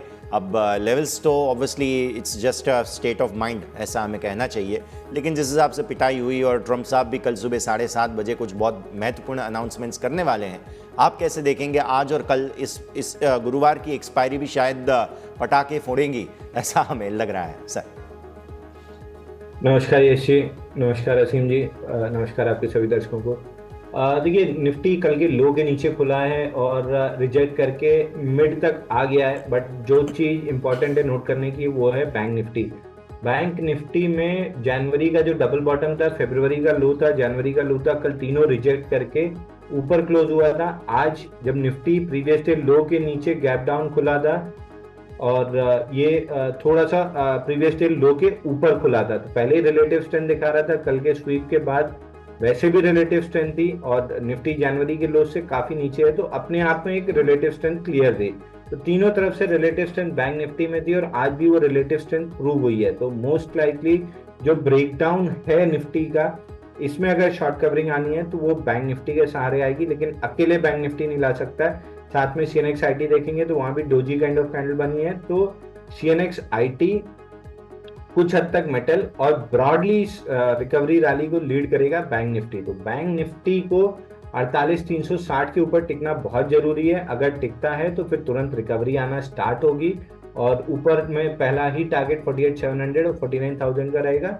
अगर ये टारगेट अचीव होते हैं तो फिर निफ्टी में भी आपको ऊपर में कहीं भी आराम से पहला जो टारगेट मिलेगा वो रहेगा समवेयर अराउंड 22,450 के अराउंड. तो ये दो टारगेट हमको आते हुए दिख रहे हैं. यहाँ से हम इंक्रीमेंटल सेलिंग नहीं देख रहे हैं, हम ऑलमोस्ट ऐसा लग रहा है कि बॉटम आउट हो गए हैं. बॉटम आउट होने के पूरे संकेत तो दिखा रहे हैं. कंफर्मेशन के लिए डेफिनेटली हम थोड़ा सा वक्त देंगे मार्केट को. ऐसे में ट्रेडिंग स्ट्रेटजी पहले तो अंशुल जी आपसे जान लेते हैं, कौन सी ऐसी स्टॉक है या जो इंस्ट्रूमेंट है जहां पर आप अभी रिकमेंडेशन रखेंगे? देखिए, ओवरऑल तो अभी मिड कैप स्मॉल कैप में बाउंस बैक दिख रहा है. Yes. तो मिड कैप स्मॉल कैप में बहुत अच्छी कोई बाइंग नहीं है तो हम अवॉइड करके चलेंगे. आज हमने उनके क्लाइंट्स को लास्ट वीक भी ऐसी, आपको याद होगा मैंने स्टॉक डिस्कस किया था, चोला फिन. ये ठीक लग रहा है। 1460 का लेवल लास्ट वीक मैंने टारगेट दिया था, ये ऑलमोस्ट अचीव हो गया है, 1454 बना है। बट ऐसा लग रहा है कि 1460 निकाल के ये 1585 तक जाएगा। तो आइडियली बाई कॉल तो नहीं रहेगा, एक व्यू दे दे रहा हूँ कि चोला फिन या सीनेक्स फाइनेंस के शेयर्स में रिलेटिव स्ट्रेंथ है। निफ्टी जनवरी लो से नीचे है, बैंक निफ्टी जनवरी लो टेस्ट कर रही है, वहीं सीनेक्स फाइनेंस 700 पॉइंट ऊपर है, 800 पॉइंट अपने जनवरी लो से। तो सीनेक्स फाइनेंस में रिलेटिव स्ट्रेंथ है और उसमें सबसे मजबूत शेयर चोला फिन लग रहा है। 1460 निकल जाता है, अब इस राउंड में 1585 आ जाएगा। ઓકે, તો વ્યૂ ચોલા ફાઇનાન્સ અહીંયાથી ખાસ ધ્યાન પર રાખવાનું છે. રેકમેન્ડેશન નથી, માત્ર વ્યૂ છે. આ સ્ટોકને તમે અત્યારે ફિલહાલ રડાર પર રાખો, નજર રાખો, અને જો આગળ મૂવમેન્ટ પછી જોવા મળે છે તો પછી તેના પર એક્શન તમે ડેફિનેટલી લઈ શકો છો. હવે જે ટેરિફ ઇમ્પેક્ટની એક વાત છે તે સમાચારો પર આપણે સ્ક્રીન પર લઈને આવીએ. ટ્રમ્પ સાહેબ આવતીકાલે સવારે અસીમ સર સંબોધન કરવાના છે. હવે એમણે ટાઈમ પણ એવો નક્કી કર્યો છે ને સર, સવારે 7:30 વાગે આપણા ટાઈમ પ્રમાણે એ એમના કોંગ્રેસને સંબોધન કરશે. કદાચ મોદી સર પાસેથી એમણે ઇન્સ્પિરેશન લીધી છે. આપણે પણ મોડી રાત સુધી કામકાજ કરેલા છે, એટલે એમણે પણ આ પ્રકારે બટ વોટેવર. બટ સર 7:30 વાગે એમના સંબોધનમાં એક વાત આપણે ક્લિયર છે કે ટ્રમ્પ સાહેબ કેનેડા, મેક્સિકો અને ચીન આ ત્રણેય પર ટેરિફ તો અનાઉન્સ કરશે, પણ તેનાથી અમે અમુક સેક્ટોરિયલ જે છે તે ડેટા જોયા. તો એક તો કેમિકલ છે કે જેને ફાયદો થઈ શકે છે. યુએસ ચાઇનાથી ટોપ 5 જે કેમિકલ ઇમ્પોર્ટ કરતું હતું એની બદલે ભારતને ફાયદો થશે. બીજું ઓટો એન્સિલરી છે કે જેમને નુકસાનના સંકેત છે. મેટલ ઇન્ડસ્ટ્રીને થોડું ઘણું નુકસાન થઈ શકે પણ અમુક ફાયદા પણ છે. પછી તમે આવો આઈટી છેલ્લું કે જેમાં પણ ફાયદો નુકસાન ઘણા છે. તો હવે ખાસ સમજવાની જરૂર છે કેમિકલ, ઓટો એન્સિલરી, મેટલ અને આઈટી આ 4 સેક્ટર છે કે જેમને ડાયરેક્ટલી ઓર ઇનડાયરેક્ટલી અસર થવાની છે આ જે ટેરિફના સમાચાર છે તેનાથી. સાહેબ યસ, સૌ પ્રથમ જે આપણે 4 સેક્ટરની વાત કરીએ તો હું એવું માનું છું કે મેટલને માઇનોર ઇમ્પેક્ટ ચોક્કસ આવશે. તમે જો વોલ્યુમ ટર્મ્સમાં જુઓ તો એટલી મોટી ઇમ્પેક્ટ આપણને આવે એવી શક્યતા ઓછી છે. પણ યસ, જે રીતે અનાઉન્સમેન્ટ છે જે વધારવાની ડ્યુટી છે એમાં અસર આવી શકે છે, આઈ ડોન્ટ ડિનાય. પણ પર્ટિક્યુલરલી જ્યારે આઈટીની વાત આવતી હોય તો આઈટીમાં તો we are service provider, definitely એના ઉપર નજર છે. પરંતુ આપને ખ્યાલ હશે કે ટ્રમ્પે પ્રેસિડેન્ટે એવી પણ એક એનાઉન્સમેન્ટ કર્યું હતું કે જ્યાં અમેરિકન ઇકોનોમીને જ્યાં ફાયદો ત્યાં સપોર્ટ મળે છે ત્યાં એ વ્યૂ લિબરલ રહી શકે છે. એટલે હું માનું ત્યાં સુધી આઈટી સેક્ટરને બહુ મોટી ઇમ્પેક્ટ આવે એવી શક્યતા ઓછી છે. કેમિકલમાં definitely India will be benefited because China ઉપર જો ઇમ્પેક્ટ આવે છે તો આપણા કેમિકલ સેક્ટરને ઘણી બધી રાહત મળી શકે છે. પણ જે મારી ચિંતા છે અથવા કદાચ એક પોઈન્ટ છે કે જે જનરિક ડ્રગ્સ ઉપર ડ્યુટી નાખે છે કે નહીં એ જોવાની વાત છે. અમેરિકામાં જો તમે જુઓ તો ટોટલ લગભગ 60% આપણું મેન્યુફેક્ચરિંગ ફેસિલિટી ઇન્ડિયામાં છે. એટલે જો ટ્રમ્પ સાહેબ એમ કહે કે ભાઈ એમ તમે અમેરિકામાં જઈને પ્રોડક્શન કરો તો એ કોઈ વાયબિલિટી આપણી ઇન્ડિયન કંપનીને બેસવાની નથી. તો બીજી બાજુ જો બાય ચાન્સ ડ્યુટી વધારે છે તો યસ, એવું મારું માનવું છે કે ત્યાં હેલ્થ સેક્ટરને મોટી ઇમ્પેક્ટ પડે એવી શક્યતા છે. તો એમાં પણ એઝ આઈ અન્ડરસ્ટેન્ડ એમાં બહુ મોટું સ્ટેપ લે એવી શક્યતા ઓછી છે. એટલે અત્યારે જે રીતે મોટું દેખાઈ રહ્યું છે એમાં ઇન્ડિયાને એટલી બધી નેગેટિવ ઇમ્પેક્ટ આવે એવી શક્યતા ઓછી છે. પણ અગેન ઇટ્સ અનપ્રિડિક્ટેબલ પર્સન, એટલે કાલે ઉઠીને શું કરશે કેવું મુશ્કેલ છે. પરંતુ જે અત્યાર સુધીનો ટોન દેખાયો છે એ પ્રમાણે મારા મત પ્રમાણે ભારતને એટલી બધી નેગેટિવ અસર નહીં આવે. પણ one thing we should understand કે જ્યારે હવે તો સમયમાં જ્યારે વર્લ્ડ એક આખું એક કન્ટ્રીને અસર થાય તરત બીજી કન્ટ્રીને અસર થતી હોય છે ત્યારે આપણે એમાંથી બાકાત નથી રહી શકતા. પણ જ્યારે કમ્પેરિઝન કરવામાં આવે તો I think I mean there will some softness towards the India ઉપર. એટલે હું એટલું બધું અગ્રેસિવ ડ્યુટી આપણા ઉપર લાગે એવી શક્યતા ઓછી છે. અને જો કદાચ મારા ન્યૂઝ સાચા હોય તે પ્રમાણે અત્યારે આપણા કોમર્સ મિનિસ્ટર પણ ત્યાં જઈને જે નેગોશિએશન કરવા માટે જઈ રહ્યા છે. એટલે there will be some mild approach towards the India એવું મારું માનવું છે. આપણે ડેફિનેટલી જોઈશું કાલ સવારે શું આવે છે. પણ યસ, મેં જેમ કહ્યું એ પ્રમાણે world is definitely under turmoil. આ આવનારા સમયમાં શું બનશે કેવું પ્રિડિક્ટ કરવું અઘરું છે. પણ till date we are highly આપણે ઇન્સ્યુલેટેડ છીએ, અસર ઓછી છે પ્રમાણમાં. તો હું નથી માનતો કે બહુ નેગેટિવ અસર આપણને આવે. પણ ટાઈમ વિલ સે, let's keep hour finger cross. Definitely. સમય થોડો આપવો પડશે, ત્યારબાદ વધારે સ્પષ્ટતા મળી શકે છે. પણ આવતીકાલે છે દર્શક મિત્રો બુધવાર એટલે કેબિનેટ બેઠક, કેન્દ્રીય કેબિનેટની બેઠકનું આયોજન થતું હોય. અને શક્યતા છે કે આવતીકાલે આ જે કેબિનેટની બેઠકનું આયોજન છે તેમાં બહુ મોટા અમુક મહત્ત્વના અનાઉન્સમેન્ટ્સ થઈ શકે જેનાથી આપણા અર્થતંત્રને ડાયરેક્ટલી ઓર ઇનડાયરેક્ટલી અસર પહોંચી શકે તેમ છે. એ સમાચાર શું છે આવો જાણીએ. સહયોગી યોમિક આપણી સાથે જોડાઈ રહ્યા છે. યોમિક, કેન્દ્રીય કર્મચારીઓ માટે એક બહુ મહત્વપૂર્ણ અનાઉન્સમેન્ટ થઈ શકે તેમ છે. જી હા, અત્યારે એક સમાચાર એવા છે કે સરકારી કર્મચારીઓ માટે એક રાહતના એટલે કે મોટા સમાચાર અહીંયાથી આવી શકે છે કેન્દ્ર સરકાર તરફથી. કારણ કે હોળી પહેલાં કેન્દ્ર સરકાર અહીંયાથી સરકારી કર્મચારીઓને કંઈક ને કંઈક એમ કહી શકાય કે ગિફ્ટ આપી શકે છે. હવે એ ગિફ્ટ શું હશે તેની વાત કરું તો 1 કરોડથી વધારે સરકારી કર્મચારીઓ માટે અહીંયાથી લાભ લઈને આવી શકે છે સરકાર. આવતીકાલે એટલે કે 5 માર્ચના રોજ અહીંયાથી કેબિનેટની બેઠકનું અહીંયાથી આયોજન કરવામાં આવેલ છે. એટલે સ્વાભાવિક છે કે આવતીકાલે જે બેઠક છે એમાં સ્પેસિફિક તેઓ વિચારણા કરવાના છે ડિયરનેસ અલાવન્સને લઈને.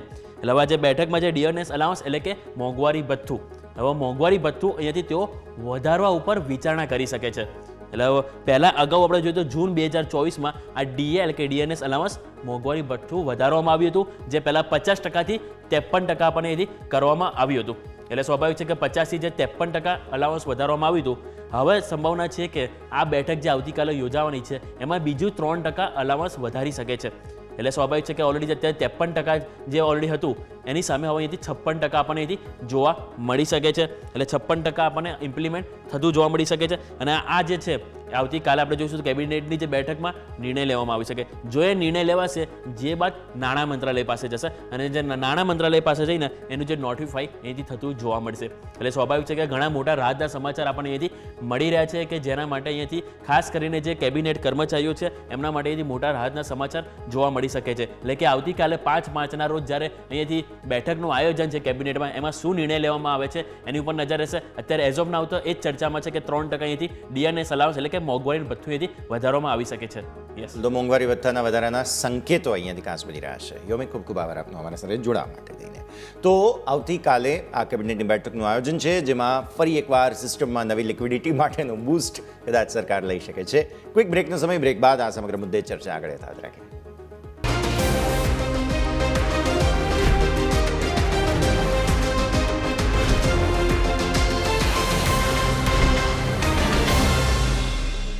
બ્રેક બાદ આપનું સ્વાગત છે. ભારતીય માર્કેટ્સ પર નજર કરો. તમે સોફાર મામૂલી રેન્જમાં જ કારોબાર, કોઈ ખાસ પરિવર્તન નથી. બસ બેંક નિફ્ટી થોડો સુધર્યો છે. મિડ કેપ સ્મોલ કેપ લીલા નિશાનમાં હતા, જેમાંથી મિડ કેપ થોડો ઉપલા સરોથી प्रॉब्लम बतावी રહ્યું છે. પણ આગળ વધીએ. अंशुल जी, ब्रेक के पहले हमने देखा कि जो केंद्रीय सरकारी कर्मचारी हैं उनको डियरनेस अलाउंस का लाभ दिया जा सकता है. कल की एक कैबिनेट की बैठक में ये एक डिसीजन आ सकता है. डिस्पोजेबल इनकम, ये शब्द जो है वो पिछले 1 साल में काफ़ी ज़्यादा सुना है और डियरनेस अलाउंस के बढ़ने से, डीए के बढ़ने से ऑब्वियस सी बात है कि सिस्टम में नया पैसा जो है वो लाने की एक और कोशिश सरकार कर रही है. अब डिसीजन तो कल बुधवार है, कल कैबिनेट की बैठक में होगा, लेकिन इससे स्टॉक मार्केट के रिलेटेड जो स्टॉक्स हैं जैसे कि एडवाइजरी हो गए, डिपॉजिटरीज हो गए, एक्सचेंजेस हो गए, उनको बेनिफिट हो सकता है सर? सर, होने को हो सकता है. डिस्पोजेबल इनकम अगर आदमी खर्च करने पे आता है तो कंज्यूमर साइड में होगा, लेकिन उनके स्टॉक्स भी एक्सट्रीमली वीक लग रहे हैं. अगर इन्वेस्टमेंट साइड में आता है तो ब्रोकिंग और कैम्प्स जैसे स्टॉक्स को होगा, लेकिन उनमें भी सब में बाइंग क्लाइमेक्स है. आप ही के चैनल पे ऑलमोस्ट हाईस पे हमने डिस्कस किया था. सीडीएसएल, कैम्प्स, बीएससी, ये तीनों 50% अपने ऑल टाइम हाई से करेक्ट कर जाएंगे. कैम्प्स और सीडीएसएल ऑलरेडी करेक्ट कर गए हैं. बीएससी अब गिरना स्टार्ट हुआ है, तो बीएससी भी कहीं भी 3200 रुपए तक आ जाएगा तो मेरे को बहुत सरप्राइज नहीं होगा. ये सब काउंटर वहां पे खड़े हैं जहां पे जून जुलाई के पास पीएसयू और नवंबर के पास जेम्स एंड ज्वेलरी स्टॉक्स खड़े थे. तो सारे स्टॉक्स अपने हाई से 50-60% आराम से करेक्ट हो जाएंगे. तो मेरे को दोनों सेक्टर अच्छे नहीं लग रहे हैं. और एक चीज मेरे ख्याल से आपको इस पर डिस्कशन करना भी चाहिए. जितना बाजार गिरा है उस हिसाब से अब बाजार में ये बात उठने लगी है ये शॉर्ट टर्म और लॉन्ग टर्म कैपिटल गेन पे कि आप एसटीटी लाए थे इनके बदले और फिर ये दोनों भी वापस आ गए हैं. तो अब एफआईआई का कॉन्फिडेंस लौटाने के लिए आपको ये long term short term capital gains या तो हटा ही देना चाहिए या बहुत कम कर देना चाहिए, ताकि वापस से हम अट्रैक्टिव मार्केट के तौर पे उभर के आए. तो इस चीज पे मेरे ख्याल से आप लोगों को थोड़ा सा डिस्कशन करना चाहिए. आपकी बात सही है सर. इसके ऊपर हमने बजट के टाइम पे भी डिस्कस किया था. असीम सर तो खुद प्रोफेशनल सीए हैं और उनसे हमने बात इस मुद्दे पर की भी थी. અસીમ સર फिर से एक बार शायद हमें बात करनी चाहिए इस मुद्दे पर क्योंकि અત્યારે પહેલાં જે પરિસ્થિતિ હતી અને ફરી એકવાર માર્કેટમાં એલટીસીજી એસટીસીજીની ચર્ચા ચાલી જરૂર રહી છે, બટ પ્રોબ્લેમ અહીં એ જ છે કે સરકારે જો એવું કોઈ પગલું લેવાનું હોત તો 2014થી અત્યાર સુધીમાં ઘણી વખત આની કમ્પ્લેન મળી ચૂકી છે નાણાં મંત્રાલયને, પણ નિર્ણય કોઈ લેવામાં આવ્યો નથી. સર અનમ્યુટ કરવું પડશે. જી સર. મને જ્યારે જ્યારે તક મળી છે ત્યારે મેં આ વસ્તુને મારા વ્યક્તિત્વમાં ચોક્કસ વ્યક્ત કરી છે. હું એક વસ્તુ ચોક્કસ માનું છું કે અત્યારે એવું કહેવામાં આવ્યું છે બજેટમાં કે 12.5% long term capital gain across the asset ક્લાસમાં કર્યું. એટલે કે રિયલ એસ્ટેટમાં બી 12.5%, ગોલ્ડ ને સિલ્વરમાં બી 12.5% અને ઇક્વિટીમાં બી 12.5%. મારી દ્રષ્ટિએ એટલા માટે એ જસ્ટિફાઈડ નથી, કારણ કે આપણે જે પણ કેપિટલ ગેઇન આવે છે એ આફ્ટર પેઇંગ એસટીટી છે. મને બરાબર યાદ છે કે જ્યારે કેપિટલ ગેઇન એસટીટી ઇન્ટ્રોડ્યુસ કરવામાં આવ્યો અને પછી કેપિટલ ગેઇન એને કાઢી નાખવામાં, કારણ કે કેપિટલ ગેઇનનું એટલું કલેક્શન નહોતું એટલે એસટીટી નાખવામાં આવ્યો હતો. એટલે કેપિટલ ગેઇનની અવેજીમાં જ્યારે તમે એસટીટી નાખો છો તો એ વસ્તુ જસ્ટિફાઈડ લોકો એ વખતે એક્સેપ્ટ પણ કર્યું.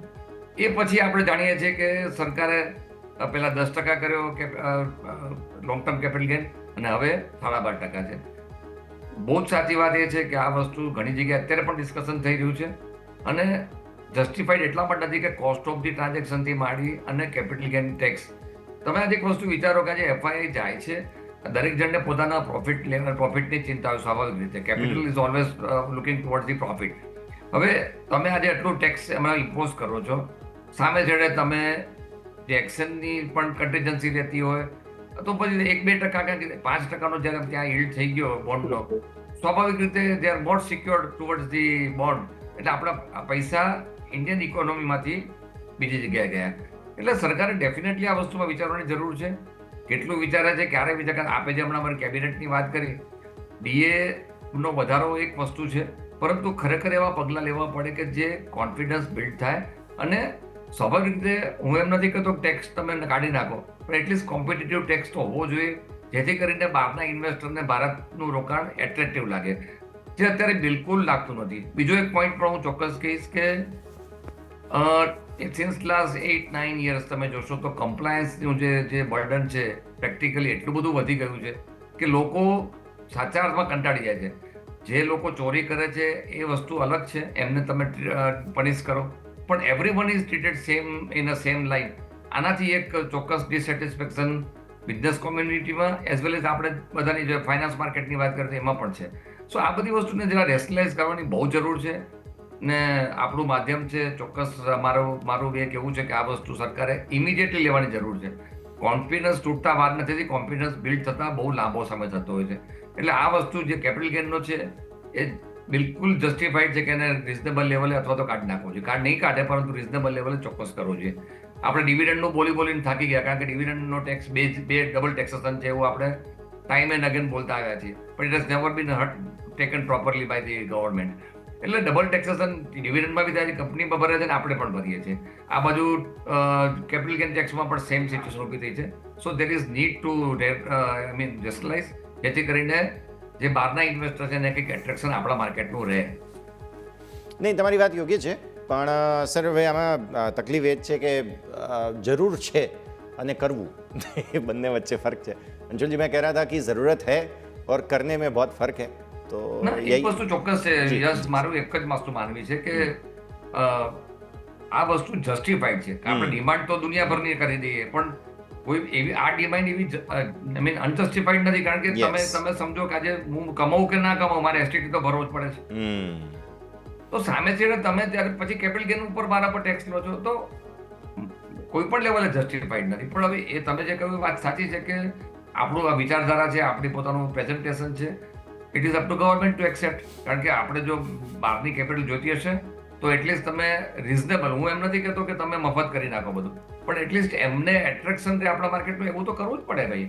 હા, એટલે 2014માં અલગ સ્થિતિ હતી, આજે અલગ સ્થિતિ છે. જોઈએ હવે એ પ્રમાણે કોઈ લવચિકતા જે છે તે ખાસ આ પોલિસીમાં આવે છે કે નહીં. આવો દર્શક મિત્રો, એક વિરામનો સમય થઈ ગયો છે. વિરામ બાદ આજનું ક્લોઝિંગ બહુ જ નજીક છે. ક્લોઝિંગ પર નજર કરીએ બ્રેક બાદ.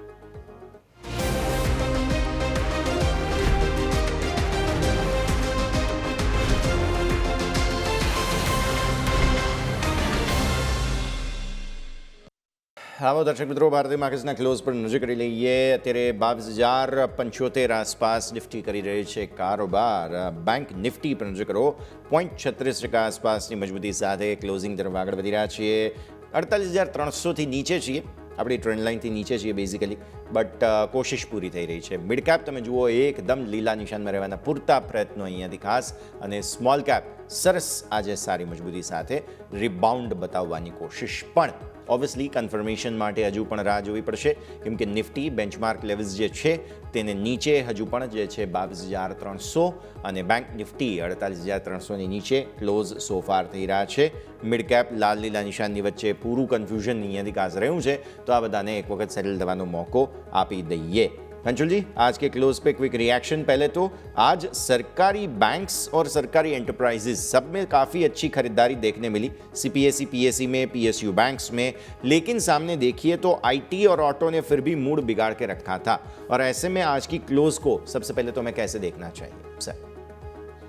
देखिए, एक डिस्क्लेमर दे दूं, हमने अपने क्लाइंट्स को BTST दिया हुआ है बैंक निफ्टी. हमको लग रहा है कि मार्केट तेज खुलेगा कल के सेशन में, और 48,600 48,650 जो 48,600 की रेंज की हम बात कर रहे हैं, ये प्रोबेबली कल के सेशन में टेस्ट होते हुए दिखेगा. तो हमने BTST दिया है, हमारे क्लाइंट्स बैंक निफ्टी में लॉन्ग हो सकते हैं. तो सर, क्लोजिंग बहुत बेहतरीन आई है, हमको तेजी लग रही है. निफ्टी में भी हम एक्सपेक्ट कर रहे हैं कि यहाँ से अगर कल के सेशन में 22,120 के ऊपर सस्टेन करना स्टार्ट कर देती है, तो निफ्टी में भी एक 100 पॉइंट की रैली डेवलप हो जाएगी. तो सर, मिड कैप और स्मॉल कैप इंडेक्स में जिस आपका रिवर्सल बना है, हमको एक्सपेक्ट हो रहा है कि उनमें भी रिवर्सल आएगा. जहाँ तक PSU स्टॉक्स की आप बात कर रहे हैं, बहुत बीटन डाउन है. बीटन डाउन से एक पुल बैक आ रहा है, तो इनको पुल बैक की तरह ट्रेड करना चाहिए.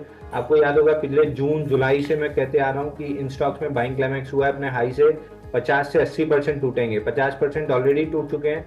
मार्केट में कोई डीप पुल बैक आता है तो इनमें भी पुल बैक आएगा. उसके बाद जब मार्केट में हायर लो बनेगा, तब तक ये स्टॉक नए लो बनाते हुए दिखेंगे. तो कहीं भी 70-80%, 70-75% करेक्ट हो सकते हैं. तानला एक स्टॉक देख लीजिए आप, बाइंग क्लाइमैक्स के बाद अब 80% गिर चुका है. तो अभी PSU, रेलवे डिफेंस, इनमें लगभग ऑल टाइम हाई से 80% तक की डाउनसाइड आ सकती है. और पिछले डिस्कशन में ऐसी एक बात मैं ऐड करना चाहूंगा कि एक चीज गवर्नमेंट को करना चाहिए कि आपको ईगो में नहीं आना चाहिए कि हमने पिछले ही बार, अभी पिछले बजट में LTCG बढ़ाया है, अब हम उसको हटा कैसे दें या कम कैसे कर दें.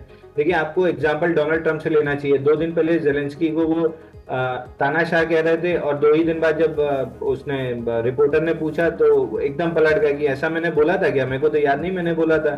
तो जब US का प्रेसिडेंट अपनी बात से मुकर सकता है, तो आपको अपनी बात वापस लेने में कौन सी दिक्कत है कि अगर वो मार्केट के लिए भला हो जाए या इन्वेस्टर्स के लिए, या इन्वेस्टर कॉन्फिडेंस अच्छा हो जाए, FII का पैसा वापस लौट आए. तो एक छोटा सा LTCG का हिस्सा अगर आप छोड़ भी देते हो, तो उसका बहुत ज्यादा कॉम्पनसेशन आपको STT से मिल जाएगा. जिस हिसाब से वॉल्यूम ग्रोथ हो रही थी, आपको STT से मिल जाता. जो 80,000 करोड़ का आपने वो रखा है, टारगेट रखा है, अगर यही ट्रेडिंग वॉल्यूम्स रहे, तो जो लोग कह रहे हैं 40,000 भी करोड़ अचीव नहीं हो पाएगा, तो आप वो अचीव करो ना. LTCG के उसको छोड़ दो, आप STT में अपना टारगेट अचीव कर लो. तो इस चीज को थोड़ा सा गवर्नमेंट को ध्यान में रखना चाहिए. डेफिनेटली बहुत अच्छे से सर आपने समझाया है, तो इसके ऊपर तो हमारी नजर होगी. સ્ટોક સ્પેસિફિક પણ આપણે વાતચીત જે છે તે આગળ યથાવત રાખીએ. પણ આજે બ્રોકરેજ હાઉસીસ દ્વારા અમુક મહત્વના રિપોર્ટ્સ જે છે તે સિલેક્ટિવ સ્ટોક્સ પર સામે આવતા જોવા મળેલા હતા. સીધા જઈશું મારા સહયોગી યોમિક પાસે અને સમજીએ કયા કયા રિપોર્ટ્સ જે છે તે સામે આવ્યા છે.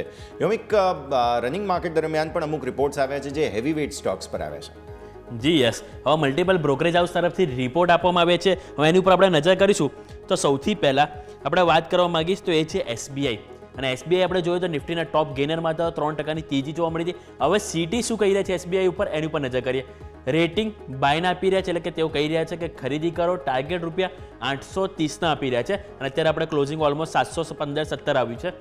નીમ એટલે કે નેટ ઇન્ટરેસ્ટ માર્જિન સતત 3% વધુ રહેશે, અને સામે NBFCના લોનના નિયમોમાં પરિવર્તનથી આ કંપનીને ફાયદો એવું થશે. કારણ કે NBFCને હમણાં જસ્ટ રિસન્ટલી લાવ્યા હતા કે એમને જે લોન રિસ્ક હોય છે 125%થી ઘટાડીને 100% કરવામાં આવ્યું હતું. હવે એનો ફાયદો ક્યાંક ને ક્યાંક SBIને મળશે એવું એમનું કહેવું છે, અને એ જ કારણથી CT ખરીદવાની સલાહ આપી રહ્યા છે, અને ટાર્ગેટ ₹830 આપી રહ્યા છે. હવે નેક્સ્ટ સ્ટોક વાત કરવા માંગીશ તો એ છે ઝોમેટો. ICICI સિક્યુરિટીઝ તરફથી અહીંથી ઝોમેટો ઉપર ખરીદી કરવાની સલાહ આપવામાં આવી છે, અને ટાર્ગેટ ₹310 આપી રહ્યા છે. એમનું કહેવું છે કે વર્તમાન ભાવથી 40% ઉછાળાની શક્યતા છે, એટલે કે હાલનો જે ભાવ છે ત્યાંથી 40% ઉપરના તેઓ ટાર્ગેટ વિચારી રહ્યા છે અને કંપની પાસે હાલમાં વધુ ઓર્ડરની માંગ છે. એટલે કે એમનું કહેવું છે કે કંપનીનો જે ફૂડ ડિલિવરી અને જે ક્વિક કોમર્સ એની જે માંગ છે એ સતત સુધરી રહી છે અને એ જ કારણથી તેઓ પોઝિટિવ છે સ્ટોકને લઈને અને ખરીદવાની સલાહ આપવામાં આવી છે. નેક્સ્ટ વાત કરવા માંગીશ તો ઝોમેટોનો જ કોમ્પિટિટર સ્વિગી કે જેની ઉપર આઈસીઆઈસીઆઈ સિક્યુરિટીઝ તરફથી જ રિપોર્ટ આપવામાં આવ્યો છે. અહીંયા પણ ખરીદી કરવાની સલાહ આપવામાં આવી છે અને તેઓ ટાર્ગેટ રૂપિયાથી 740 આપી રહ્યા છે. એમનું કહેવું છે કે વર્તમાન ભાવથી 127% ઉછાળાની શક્યતા રાખી રહ્યા છે. ઝોમેટોમાં 40% અને અહીંયા સ્વિગીમાં તેઓ ડબલથી પણ વધારે અહીંયાથી એક્સપેક્ટેશન કરી રહ્યા છે. એમનું કહેવું છે કે પ્રદર્શનમાં નોંધપાત્ર સુધારો જોવા મળી રહ્યો છે. એટલે કે પાસ કરતાં હાલ પ્રેઝન્ટમાં કંપની એક સારું એવું પરફોર્મ કર્યું છે અને આવનારા દિવસોમાં પણ સારું પરફોર્મ કરશે એ જ આશાથી તેઓ અહીંયાથી ખરીદીની સલાહ આપી રહ્યા છે. એટલે કે ઝોમેટો અને સ્વિગી બંને ઉપર આઈસીઆઈસીઆઈ સિક્યુરિટીઝ તરફથી ખરીદવાની સલાહ આપવામાં આવી છે. નેક્સ્ટ વાત કરવા માંગીશું આઈસીઆઈસીઆઈ સિક્યુરિટીઝ તરફથી યુનિયન બેંક ઉપર આપણને રિપોર્ટ આવે છે. યુનિયન બેંક ઉપર પણ તેઓ બાયના રેટિંગ એટલે કે ખરીદી કરો કહી રહ્યા છે. સામે ટાર્ગેટ ₹200 આપી રહ્યા છે. એમનું કહેવું છે કે બેંકનો ગ્રોથ અને સાથે ગાઈડલાઇન્સ અનુમાન મુજબ છે અને સામે જે સ્ટોક ઓલરેડી જે હાઈ હતો બનાવ્યો હતો ત્યાંથી 17% સુધી ઘટ્યો છે અને વર્તમાન સ્તર પર ખરીદી માટે સારો સ્તર એટલે કે વેલ્યુ બાઇંગ વેલ્યુ ઇન્વેસ્ટમેન્ટ તેઓ કહી રહ્યા છે. એ જ કારણથી તેઓ ખરીદી કરવાની સલાહ આપી રહ્યા છે. ₹200 ટાર્ગેટ આવનારા દિવસોમાં આવી શકે છે એવું માનવું છે. આવો નેક્સ્ટ વાત કરીશું એ છે અંબુજા સિમેન્ટ કે જેની ઉપર અહીંથી સિસ્ટમેટિક્સ તરફથી અહીંથી રિપોર્ટ આપવામાં આવ્યો છે. બાય રેટિંગ અહીંયા પણ આપવામાં આવે છે. ટાર્ગેટ ₹654 આપવામાં આવે છે.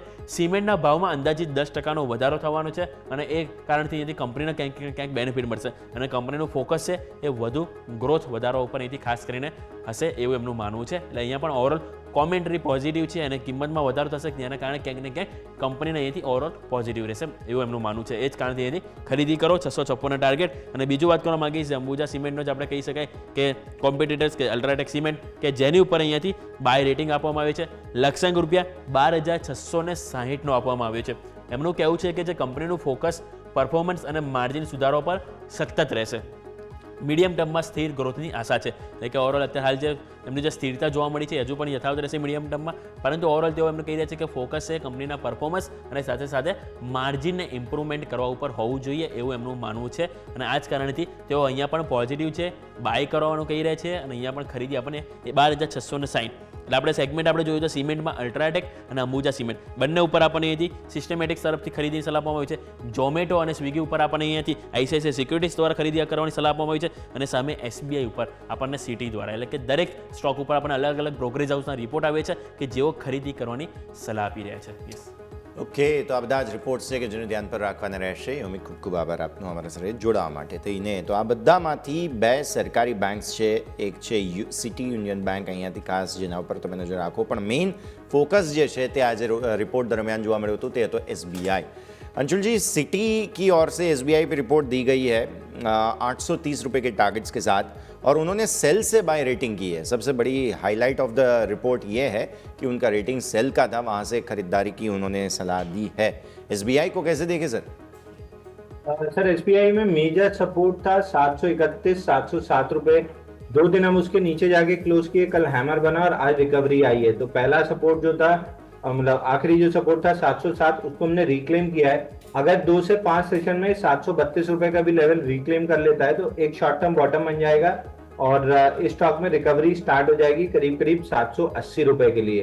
बट अगर अगले 5 दिन में 732 नहीं क्रॉस होता है तो वापस से डाउन साइड इसमें आना स्टार्ट हो जाएगी और टारगेट आपको बनेगा 590 रुपए का. मुझसे पर्सनली पूछेंगे, गट फील मेरी बहुत हाई है कि ये 2 से 5 दिन में नहीं अपना रेजिस्टेंस क्रॉस कर पाएगा. ये पहले एक बार 590 रुपए आएगा, पूरे वीक्स लॉन्ग्स को फ्लश करेगा, उसके बाद कोई स्ट्रक्चरल अपट्रेंड बनाएगा. તો એસબીઆઈ પર વ્યૂ આ પ્રમાણે અહીંયાથી ખાસ બની રહ્યું છે. અસીમ સર, તમારા પાસે ક્વિક કોમર્સને લઈને આવીએ. સ્વિગી અને ઝોમેટો આ બંને પર રિપોર્ટ જે છે તે ખાસ આઈસીઆઈસીઆઈ સિક્યુરિટીઝ દ્વારા જોવા મળ્યો છે. તેમણે એવું કહ્યું છે કે આ બંને કંપનીઓ લોંગ ટર્મ ગ્રોથ માટે સારી જગ્યા પર છે. ઝોમેટો 310ના ટાર્ગેટ છે 40% ઉછાળાના અને 740ના ટાર્ગેટ કંઈક સ્વિગી પર છે. તેમણે કહ્યું છે કે બંનેમાં પ્રદર્શન નોંધપાત્ર સુધરી શકે છે. Sir, We agree with the જે બ્રોકરેજ રિપોર્ટ છે સાથે હું પૂરેપૂરો સહમત છું. આપને ખ્યાલ હશે કે જ્યારે ઝોમેટોમાં આપણે 208ના બોટમ જ્યારે 215 તેમાં 208થી આ સ્ટોક આપણને સારો મુવમેન્ટ દેખાડશે ને પછી એ સપોર્ટ લઈને આપણને જોયું તો 215-20ની આસપાસ ટ્રેડ કરતો હતો. આજે આપણે આ જે ન્યૂઝ પછી લગભગ 228 સુધી આપણને જોવા મળ્યું હતું. અપાર્ટ ફ્રોમ ડેટ જો તમે એના પ્રોફિટેબિલિટીની વાત કરો પર્ટિક્યુલરલી ઝોમેટોની, તો ઝોમેટો મને ઘણો સારો લાગી રહ્યો છે.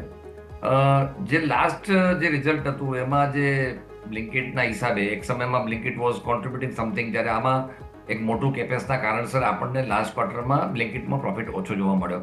પણ જે રીતે મને અત્યારે મુવમેન્ટ દેખાઈ રહી છે અને જે રીતે કન્ઝમ્પશન પેટર્ન દેખાઈ રહી છે આપણા લોકોમાં, એ પ્રમાણે આ બંને સ્ટોક ઘણા સારા પરફોર્મ કરે એવી શક્યતા છે. નો ડાઉટ સ્વિગી માટેનો રિપોર્ટ ઘણો 127 કે 125% સુધીની વાત છે, પરંતુ બંનેના જો સિલેક્શન કરવામાં આવે તો મને Zomato looks really very good, because company is already in profit અને આવનારો સમય એના પ્રોફિટેબિલિટીમાં નેટ લેવલે વધે એવી શક્યતા છે. એટલે સ્વિગી પણ આ લેવલથી બેટર છે, કારણ કે સ્વિગી ઘણો બધો ઉપરના લેવલથી કરેક્ટ થઈ ચૂક્યો છે. 310નું ટાર્ગેટ તો બહુ રિઝનેબલ એટલા માટે લાગે છે કે જ્યારે માર્કેટ આપણું એક રિધમમાં હતું, અથવા એમ કહી શકાય કે વ્યવસ્થિત હતું મુવમેન્ટ, ત્યારે 300 રૂપિયાના ભાવ બધો ઉપર ટચ કરી આવ્યો હતો. એ પછી આપણે લગભગ એમ સમજો કે અપ્રોક્સિમેટલી 80-90 રૂપિયાનું કરેક્શન જોવા મળ્યું. Fundamentals are improving, price are definitely reasonable. Long term માટે બાય કરવાની એડવાઇસ. तो लॉन्ग टर्म માટે खरीदवानी सलाह तमने यहाँ खास बनी रही है. अंशुल जी, एक स्टॉक आज फोकस में था, वो था जुपिटर वैगन्स. अब इंदौर में उन्होंने ये इलेक्ट्रिक मोबिलिटी का उन्होंने एक प्लांट लगाया है, वो लॉन्च कर दिया है बेसिकली.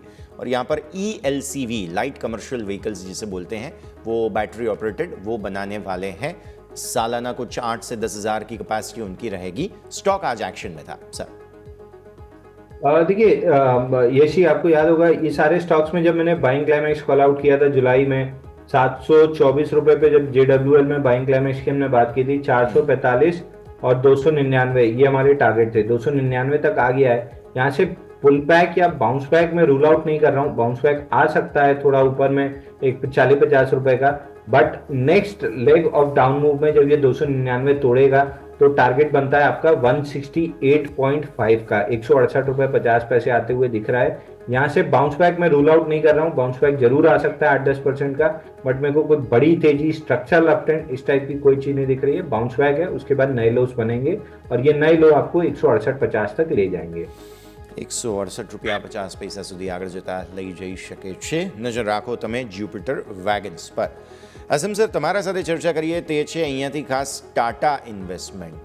ટાટા કેપિટલ IPOના અનાઉન્સમેન્ટ્સ બાદ ટાટા ઇન્વેસ્ટમેન્ટ ખાસો ફોકસમાં છે. હોલ્ડિંગ કંપની છે અને સ્વાભાવિક જેટલું પણ વધારે વેલ્યુએશન ટાટા કેપિટલને મળશે, હોલ્ડિંગ કંપની તરીકે ટાટા ઇન્વેસ્ટમેન્ટને સૌથી મોટો લાભ થવાનો છે. એટલે આ સ્ટોક જે છે તે આજે એક સમયે અપર સર્કિટ પર પણ જોવા મળેલો હતો. કઈ રીતે સમજવું જોઈએ સર આ હોલ્ડિંગ કંપનીને? સૌપ્રથમ તો જે રીતે નોર્મ્સ જે last I think before 3 month જે ચેન્જીસ કર્યા, એ પછી હોલ્ડિંગ કંપનીના વેલ્યુએશનમાં આપણને એક સારો ઉછાળો જોવા મળ્યો. પછી માર્કેટમાં એક મોટો ઘટાડો જોવા મળ્યો અને આપણને એક્રોસ તમે જો નાલવા સન્સ જુઓ કે ટાટા જુઓ કે ઇવન બોમ્બે બર્મા જુઓ, આ બધા મોટું કરેક્શન આપણને જોવા મળ્યું. સ્વાભાવિક રીતે જ્યારે પેરેન્ટ કંપનીના ભાવ ઘટતા હોય તેની ઇમ્પેક્ટ હોલ્ડિંગ કંપની જે સબસિડરી છે કે જેનું ઇન્વેસ્ટમેન્ટ જેમાં છે એમાં જો ભાવ ઘટતા હોય તો સ્વાભાવિક રીતે એની ઇમ્પેક્ટ આવતી હોય છે. પણ જે રીતે યશ જે નોર્મ્સ છે એ પ્રમાણે આ બધા શેરો મને એટ્રેક્ટિવ લાગી રહ્યા છે. અત્યારે જે માર્કેટની અનસર્ટનિટી છે એનો એક બેનિફિટ પણ આપણે લઈ શકીએ, કારણ કે ઘણી બધી સ્ક્રિપ એવી છે કે જે બહુ જ રિઝનેબલ ભાવે મળે છે, રિઝનેબલ વેલ્યુએશને મળી રહી છે અને જેનું ફ્યુચર બ્રાઇટ પણ છે. હું એમ નથી કહેતો કે આપણે લીધા પછી નહીં ઘટે, પણ ઇટ ડઝન્ટ મીન કે તમે આવા માર્કેટમાં નહીં બાય કરો તો સ્વાભાવિક રીતે તમને ઊંચા લેવલે તમને એટલો પ્રોફિટનો ચાન્સ જતો રહેશે.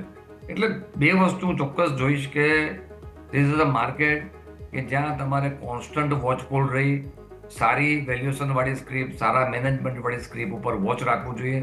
અને હું તો નાલવા સન્સ છે કે ટાટા ઇન્વેસ્ટમેન્ટ, આ બંને માટે અમારો વ્યૂ પોઝિટિવ છે. Nalwa Sons definitely related to Jindal group. એટલે અત્યારે કદાચ 2-3 મહિનામાં આપણને મોટું રિકવરી ના આવે, પરંતુ લોંગ ટર્મમાં આ બધા સ્ટોક્સ ઘણા સારા પરફોર્મન્સ કરશે. It's definitely blue chip.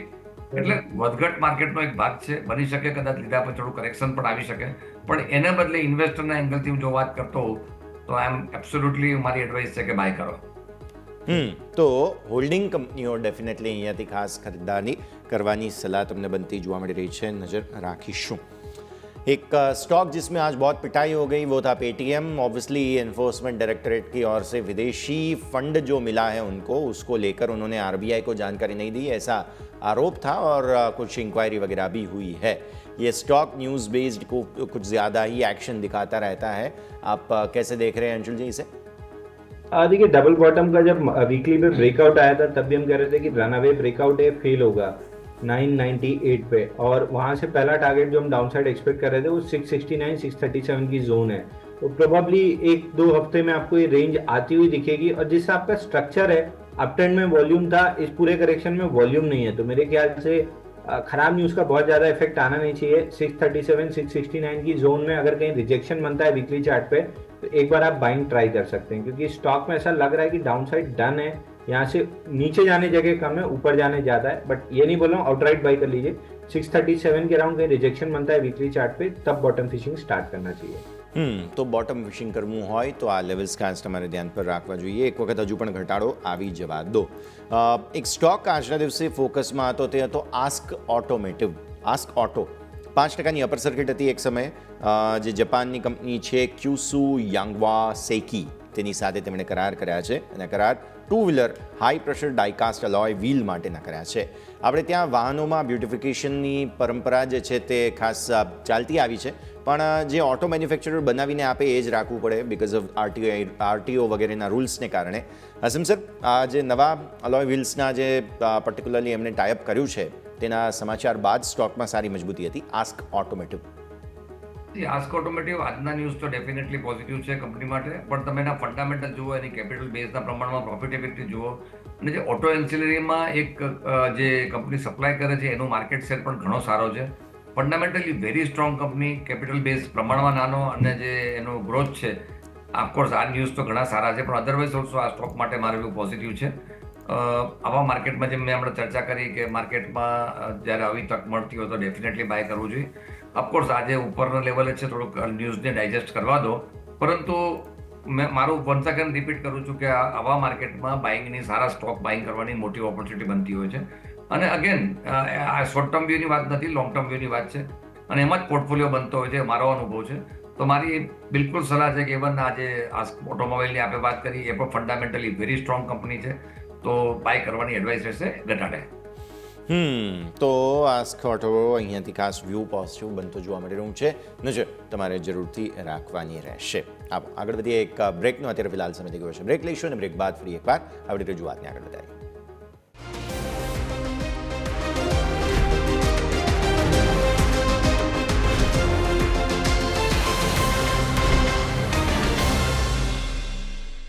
Break તરફ સ્વાગત છે. આગળ વધીએ અને અન્ય સમાચારો જે છે તે ખાસ આવ્યા હતા તેના પર એક स्टॉक फोकस में तो वारी एनर्जीज. अंशुल जी, आपके पास आएंगे. वारी एनर्जीज को लेकर आज एक हाइब्रिड सिस्टम जो है 20 किलोवाट आवर की, उनको ऑर्डर मिला था इसको लेकर, और उसके बाद स्टॉक में एक तेज़ी का एक्शन ज़रूर देखने मिला था. वारी एनर्जीज काफ़ी ज़्यादा करेक्ट हो चुका है, एंट्री पॉइंट कोई बन रहा है यहाँ पर? देखिए, आईपीओ लो के नीचे स्टॉक ट्रेड कर रहा है, तो यहाँ पे बहुत ज़्यादा मेरे को अपसाइड नहीं दिख रही है, बल्कि एक फ्लैगिश काइंड ऑफ स्ट्रक्चर है, बिल्कुल उस पर आगे क्लोज किया है. 2080 के नीचे निकलता है तो इस स्टॉक में 1700 रुपए तक के टारगेट ओपन अप होते हुए दिखेंगे. एक्सट्रीमली वीक लग रहा है स्टॉक. બહુ જ ખરાબ છે. રિકવર થવામાં સમય લાગશે, નજર રાખવાની રહેશે.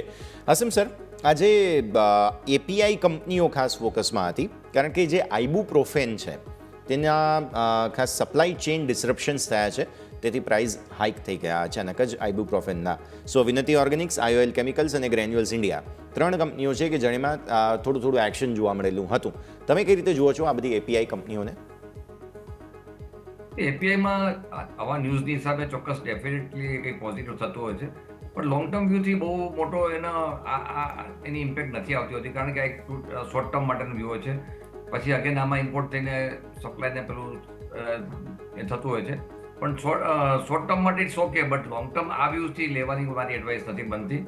અવોઇડ જ કરવું જોઈએ, કારણ કે આવી વોલેટિલિટીમાં જ્યારે ન્યૂઝ બેઝ ઉપર માર્કેટ આવતું હોય તો, અને આપણે આઈઓએલ કેમિકલ્સમાં તો જોયું છે કે ઓફકોર્સ કંપનીની પ્રોફિટેબિલિટી સારી છે, પરંતુ ઘણી વખત એપીઆઈને એટલું ડિસ્કાઉન્ટિંગ મળતું નથી હોતું, અને એ કારણસર આપણે સ્ટોકમાં પણ ઘણું મોટું કરેક્શન જોવા મળ્યું હતું. સો ન્યૂઝ ઇઝ ગુડ, પણ નવું બાય કરવાની એડવાઇસ નહીં એમાં. તો સમાચાર તો સારા છે, પણ डेफिनेटली नवी खरीदारी करवानी सलाह नहीं. यहाँ खास नज़र रखवानी रहशे. गोल्ड प्राइसेस को लेकर हमने पहले डिस्कशन किया हुआ है अंशुल जी, लेकिन आज फिर से एक बार थोड़ा सा ज्वेलरी रिलेटेड स्टॉक्स फोकस में थे, स्पेशली जो गवर्नमेंट ने गोल्ड और सिल्वर के इंपोर्ट ड्यूटीज़ हैं, टैरिफ हैं बेसिकली, उनको घटा दिया था। और ये न्यूज़ को लेकर ऑब्वियसली फोकस में है, एक्शन में है। कल्याण हो गया, TBZ हो गया, तंग महिल है या फिर टाइटन, इनको एक बार हम डेफिनेटली डिस्कस कर लेते हैं यहाँ पर। देखिए सारे स्टॉक्स में बाइंग क्लाइमैक्स हुआ है, टाइटन छोड़ दें तो बाकी जितने mid cap small cap stocks हैं, आपको याद होगा अक्टूबर नवंबर में मैं बार बार बोल रहा था कि यहाँ पे बाइंग क्लाइमैक्स हुआ है और ये स्टॉक्स वहीं पे खड़े हैं जहाँ पे जून जुलाई में PSUs खड़े थे। जो रिसेंट हाइज बने हैं यहाँ से 50% करेक्शन अगर आ जाता है इन सारे mid cap small cap stocks में तो कोई बहुत सरप्राइज नहीं होगा। ऑलरेडी आप देखिए 50% के आसपास हम करेक्ट कर चुके हैं। एक लौता स्टॉक इस सेक्टर में जो मेरे को अच्छा लग रहा है वो है टाइटन। वीकली पे एक बॉक्स बना हुआ है 3848 ऊपर में और 3045 नीचे में, तो 3045 के पास रिजेक्शन काइंड ऑफ कैंडल बन रही है। यहाँ से ऊपर में 3400 रुपए तक बाउंस बैक आ सकता है। बट अगर आप इसके अलावा कोई mid cap small cap counter की बात कर रहे हैं तो मेरे को बिल्कुल भी नहीं अच्छे लग रहे हैं। मेरे हिसाब से यहाँ पे और 20-30% की डाउन साइड बनेगी सारे काउंटर्स में। एक लौता टाइटन है जहां पे थोड़ी सी आप बाइंग ट्राई कर सकते हैं, बीइंग अ लार्ज कैप, क्योंकि लार्ज कैप में 25-30% करेक्शन एक बाइंग ઓપોર્ચ્યુનિટી બન જાતી है। તો મેઇન વ્યૂ તમને આ પ્રમાણે અહીંયાથી જ્વેલરી સાથે જોડાયેલા, ગોલ્ડ સાથે જોડાયેલા સ્ટોક્સમાં બની રહ્યું છે। IRCTC, IRFC બંનેમાં શરૂઆતી તેજીનું એક્શન સારું હતું। અસીમ સર, નવરત્ન સ્ટેટસ મળી ગયું છે અને આ બાદ સ્ટોક સેલિબ્રેટ કરતા પણ જોવા મળ્યા, પણ IRCTC સર થોડો થાકેલો જોવા મળી રહ્યો છે। સ્ટોક પોતાના રેકોર્ડ હાઈથી ગણો કે 52 વીક હાઈથી પિટાઈ ઘણી થયેલી છે સ્ટોકની, પણ હજુ પણ શું ઓવર વેલ્યુડ લાગી રહ્યો હશે? અને IRFCની પણ સાથે વાત કરીએ। બિલકુલ, એક તો IRCTCમાં નવરત્નનું એક સિમ્બોલ ડેફિનેટલી એમના માટે એક સારું ગણી શકાય, પણ વેલ્યુએશનની વાત આવે તો હજી બી IRCTC મારી દ્રષ્ટિએ જ્યારે આઈ મીન પ્રેક્ટિકલી જ્યારે આ ટાઈપનું માર્કેટ હોય તો માર્કેટ એને બહુ એટલું સપોર્ટ નથી કરતું હતું। એટલે IRCTCમાં ડિસ્પાઇટ ઓલ ગ્રેજ્યુઅલી આપણે ન્યૂઝ સારા મળ્યા હોવા છતાં પણ હાલના તબક્કે હું ડેફિનેટલી કહીશ કે અવોઇડ કરવું જોઈએ।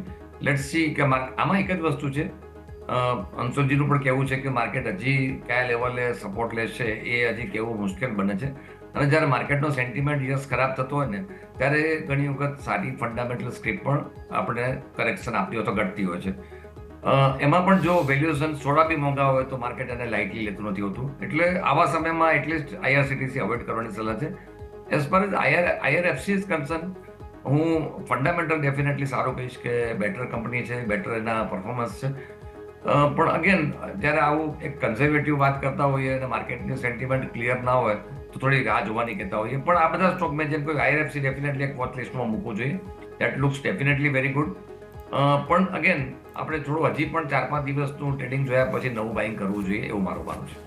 ઓકે, સો થોડો હજુ પણ સમય દેવાની જરૂર છે। IRCTC, IRFC આ બંનેને નજરમાં રાખવાના રહેશે।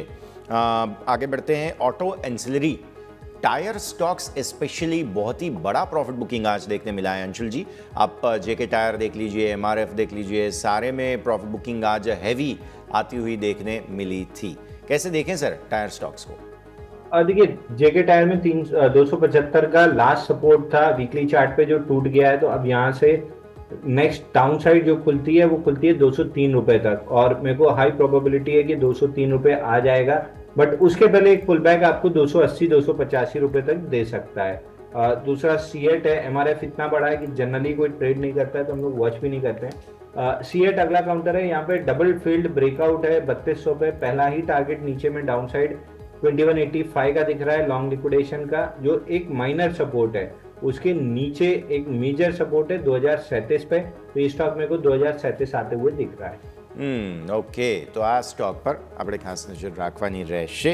અને આ સાથે જ સમય થઈ ગયો છે રજા લેવાનો। અસીમ સર, જેટલી આપણે ચર્ચા કરી, આપના disclosures.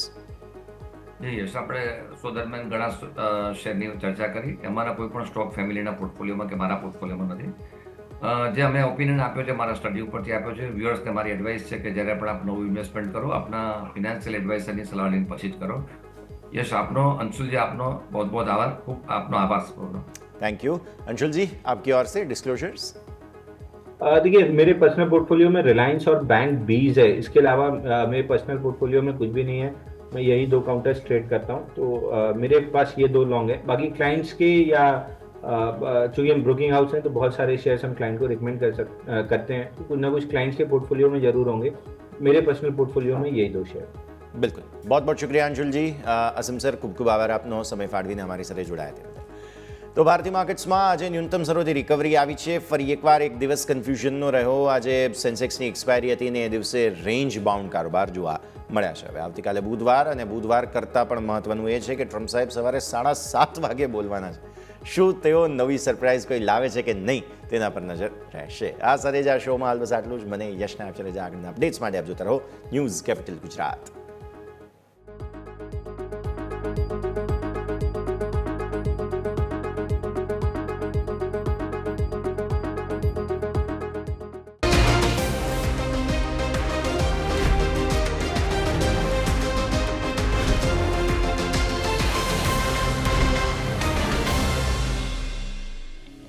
Closing capital presented by trade bulls.